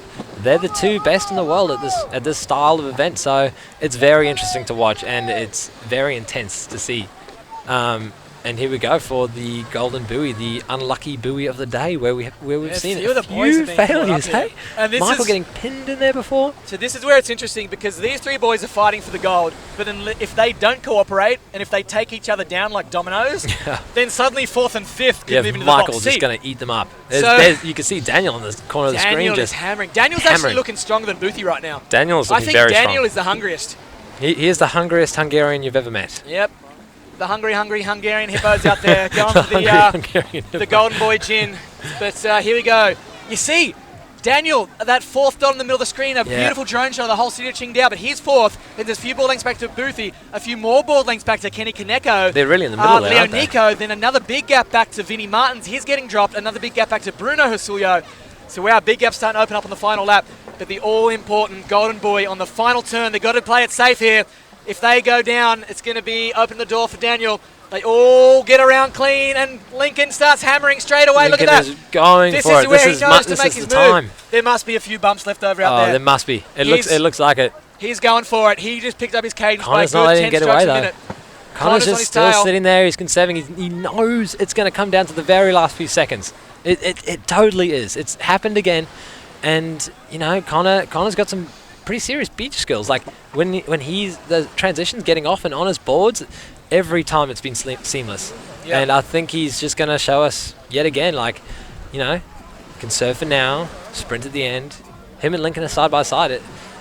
It's going to be very, very close. This is going to be tight, folks. It's going to be very exciting. If you've just joined us, the stars really late to the show, but we're here at the ICF Worlds for the main final headline showcase, edge of your seat, exciting event. It's the men's beach race, and we've got two of the legends of this format over the last 4 or 5 years. Sport, yeah. Lincoln Jews and Connor Baxter. Virtual gold, virtual silver, but Ty Judson just refused to let go. Imagine if Ty could get the gold. Oh, imagine that would be that would really epic. shake some things up, eh? Ty, the dark horse from hasn't won. Australia. He's won a couple of the Euro Tour races, but hasn't won anything just of this level. But right now, Lincoln goes round in first. Connor back to all-important boy turns. Ty just, he is Ty's almost scratching. there. He's almost there. Every time I think he's going to get dropped, I he know. surges back. I know. Every and time I then, think Daniel's got him, yeah, he surges. But then when he gets up there, then I think, oh, he's got this, and then he drops back again. It's very confusing. He's really messing with my feelings right now, Ty. Here we go. So Daniel Husulio goes round in 4th. Michael Booth goes round in 5th. Kenny chasing down in 6th. But I think the battle right now is with the top 5. Lincoln Jews in 1st. Connor Baxter riding his tail. Ty is in that tricky no man's land right there. He's scratching That's back just- onto yeah. Connor's tail. But And look, Daniel is about Daniel to is swallow surging. Ty up. He wants to close He that wants gap. it. And he might be bringing Michael Booth with him. Could make a 3-horse race for the bronze. You can see Daniel closing the gap as we speak. Yeah, this He's is stroke for stroke. moving He's up, gaining. It's metre going to be by a metre. pivotal next boy turn. Will he have for enough Ty time Judson. left? We've only got like 3 turns left, don't we? There's only 1, 2, about, 3? I'd say, from what I can see, about 800 metres left on the course. Oh. So there's only probably 3 minutes of racing left, folks. This is getting Jeez. nail-biting. The sun's about to set. So this is going to be an epic, dramatic finish to the ICF Worlds here in Qingdao, China. An Qingdao, amazing venue here for the inaugural ICF Worlds. We got Connor Baxter and Lincoln Jews again. Side by side As again. soon as Roundy goes around the boy turn, Lincoln starts hammering. And Just milking Connor, every little bump that they have. we got our co-commentator extraordinaire, Kelly Margetts. His plane takes off in 5 minutes. He's telling the captain, delay the flight. It's not over yet. They're trying to close the gates. He's saying, no, don't do it. Lincoln hasn't gotten it yet, so let's see. Lincoln Jews right at the front there. Connor Baxter riding his tail. So smart from Connor. He's let Lincoln It's do very, all I the know, work right he now. is. there's- Lincoln has a slight advantage being that far ahead, you know, like every little bump is hard to get over. But Connor look at this. is playing it, you know, tactically, very Daniel tactically. Husulio, Daniel's Michael closing Booth, the gap. 4th and 5th. They're still Oh. got a shot at the gold if something goes They wrong in do front. something. Let alone bronze. Someone has to fall once, and then everything changes, you know. So none of the positions are safe here. Lincoln Jews No has one. got Connor Baxter on his tail. Ty Judson's got Daniel and Bruno and Michael Booth chasing him down. And you just look at the face of Lincoln Jews. He Oh, is hurting right he now. is hammered. He's got 0% left on his battery. He's trying to Oh. find a mobile phone charger. It's like Then he just got a flashing at back-to-back. him, charge me now. He's trying to throw everything he's got left. But Ty Judson, he refuses to give up. He looks over his shoulder. He's nervous. He's not going to panic, Oh. though. This is a beautiful performance from Ty. He just surged ahead around that buoy turn, and he's got a couple of boards on Daniel. I got to go run and film this.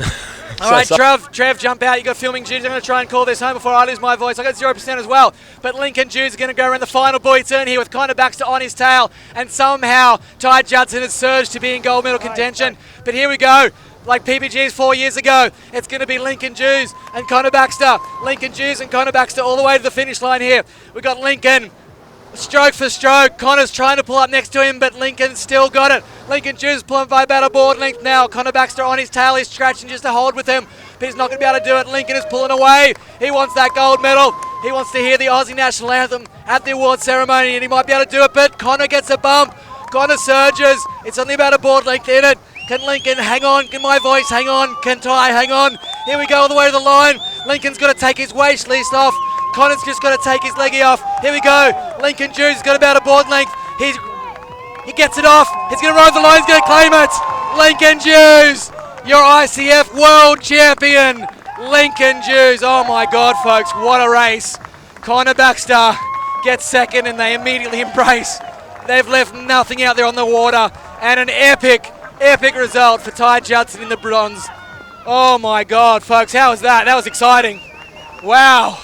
So gold to Lincoln Jews from Australia, silver to Team USA's Connor Baxter, and another Aussie boy will be on the podium. Ty Judson as Daniel Sulio got fourth. Michael Booth just pipped Kenny for fifth, so Kenny gets another sixth place finish. Leo Nika will cross. We see Sai giving her boyfriend Daniel an embrace, but he was fourth just outside the medals. He's got a chocolate bar tonight. But oh my God, Trev, jeez, what an intense finish. I ran to the finish line there with my camera, filming in slow motion. I'm shaking.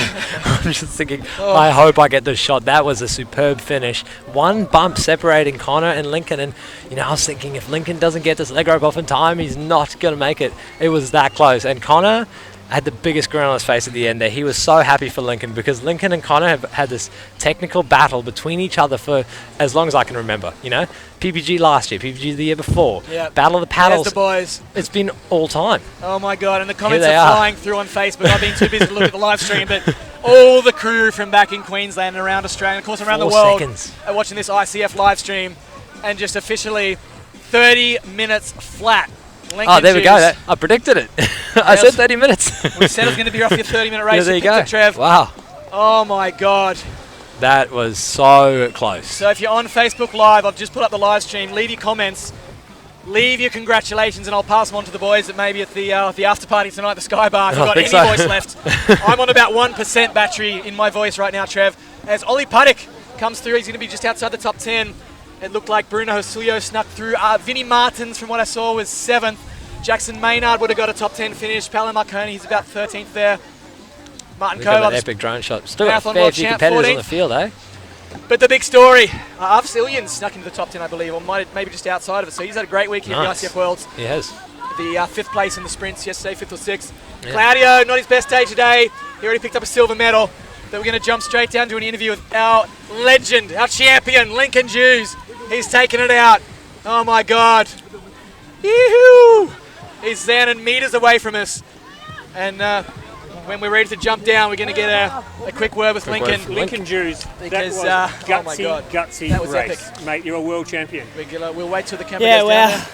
Honestly, that was insane. I've had such a roller coaster world titles this year, and it's been a really, really challenging build up mentally, physically, and I had an absolute shocker in the distance race on Friday, and that really, really rattled me. And to come here and do this, I knew I needed a big result. I knew I maybe wasn't paddling the quickest. I just needed to kind of dig deep and find something this afternoon. And big thanks to all my buddies and support team and coaches that have put up with me the last couple of days, whinging and complaining of how sore and how I'm just not feeling right. But yeah, wow, what a race. You seemed happy to do all the work. You led the whole way. You were happy Connor was sitting behind you, having a bit of a bludge. Was that the tactic? You were happy to go out the front all the way? Yeah, I know when I race my best, I race with my heart on my sleeve, and I'd rather win or lose from the front than try and sit back and wait for the last minute. And Connor's such a fiery competitor that if you give him a little bit, if you give him an inch, he'll take a mile. So I knew kind of from the start how I wanted to race and how I wanted to win it. So I just went from the front and just tried to get my own clean water and work the ocean as much as I could, and just trying to hold on to that front spot. When did it hurt the most? Now, or was there any stage during the race where you really thought, I may have gone too hard too early? You know what, it's doesn't really hurt when you're in front. So that's kind of how I needed to race. Like even this morning in the heats, like I just didn't have my rhythm, and something wasn't right. So I knew this afternoon I just had to focus on the process and get out in front, get my own clean water, and just kind of execute how I wanted to race. Mate, you're our first, the ICF stand-up paddling technical race world champion. As I said to Boothie the other day, no one can ever take that away from you. That'll be yours forever. That must be a pretty proud moment. Oh mate, it's incredibly special. It's kind of hurt the last couple of days watching all the boys get on the podium and just not up there. So it's unreal to be out of here and be able to stand on the podium finally. You're certainly a very worthy winner, mate. Enjoy it. I know you'll celebrate tonight. Looking forward to seeing you again. Hopefully you'll come back next year and defend your title. We're looking forward to seeing you again. Well, that's a long way off, but I think I'll be here. Good on you, Lincoln. Well done, mate. Thanks a lot, mate. Okay, so some words from the champion, the freshly minted ICF Beach Race World Champion, Lincoln Jews. Thanks for the interview, Ross. Great insights from Lincoln. He said that he was hurting the last couple of days, and it hurt him to see the other boys on the podium. That fired him up. It hurt him to hurt. It hurt him to hurt. So that gave him a lot of motivation. And we've seen over the last couple of years that Lincoln's really come into his own. He's got that self-belief. Exactly. I think it really started, I'd say, was it 2 or 3 years ago at the PPGs when he had that epic finish with Canoe? Yeah, I think he came like 4th or something there. It's like it flicked a light switch where he had that self-belief. As you see the results through the official results in the women's. Olivia Piana. 43 seconds ahead of Suzak in the end there. That was epic. And Suzak Molinero, the biggest celebration tonight will be the silver medal of Spain. She's stoked. Fiona Wild, Team USA, they get a bronze. Rika, a little unlucky to finish outside the medal. She was impressive. Katarina was good. That was a good performance. Very strong women all the way down there. But, man, how are we going to match that? I don't know. And a lot of comments coming through on the live stream saying thanks for the broadcast for starters, and obviously congratulations to Lincoln Jews.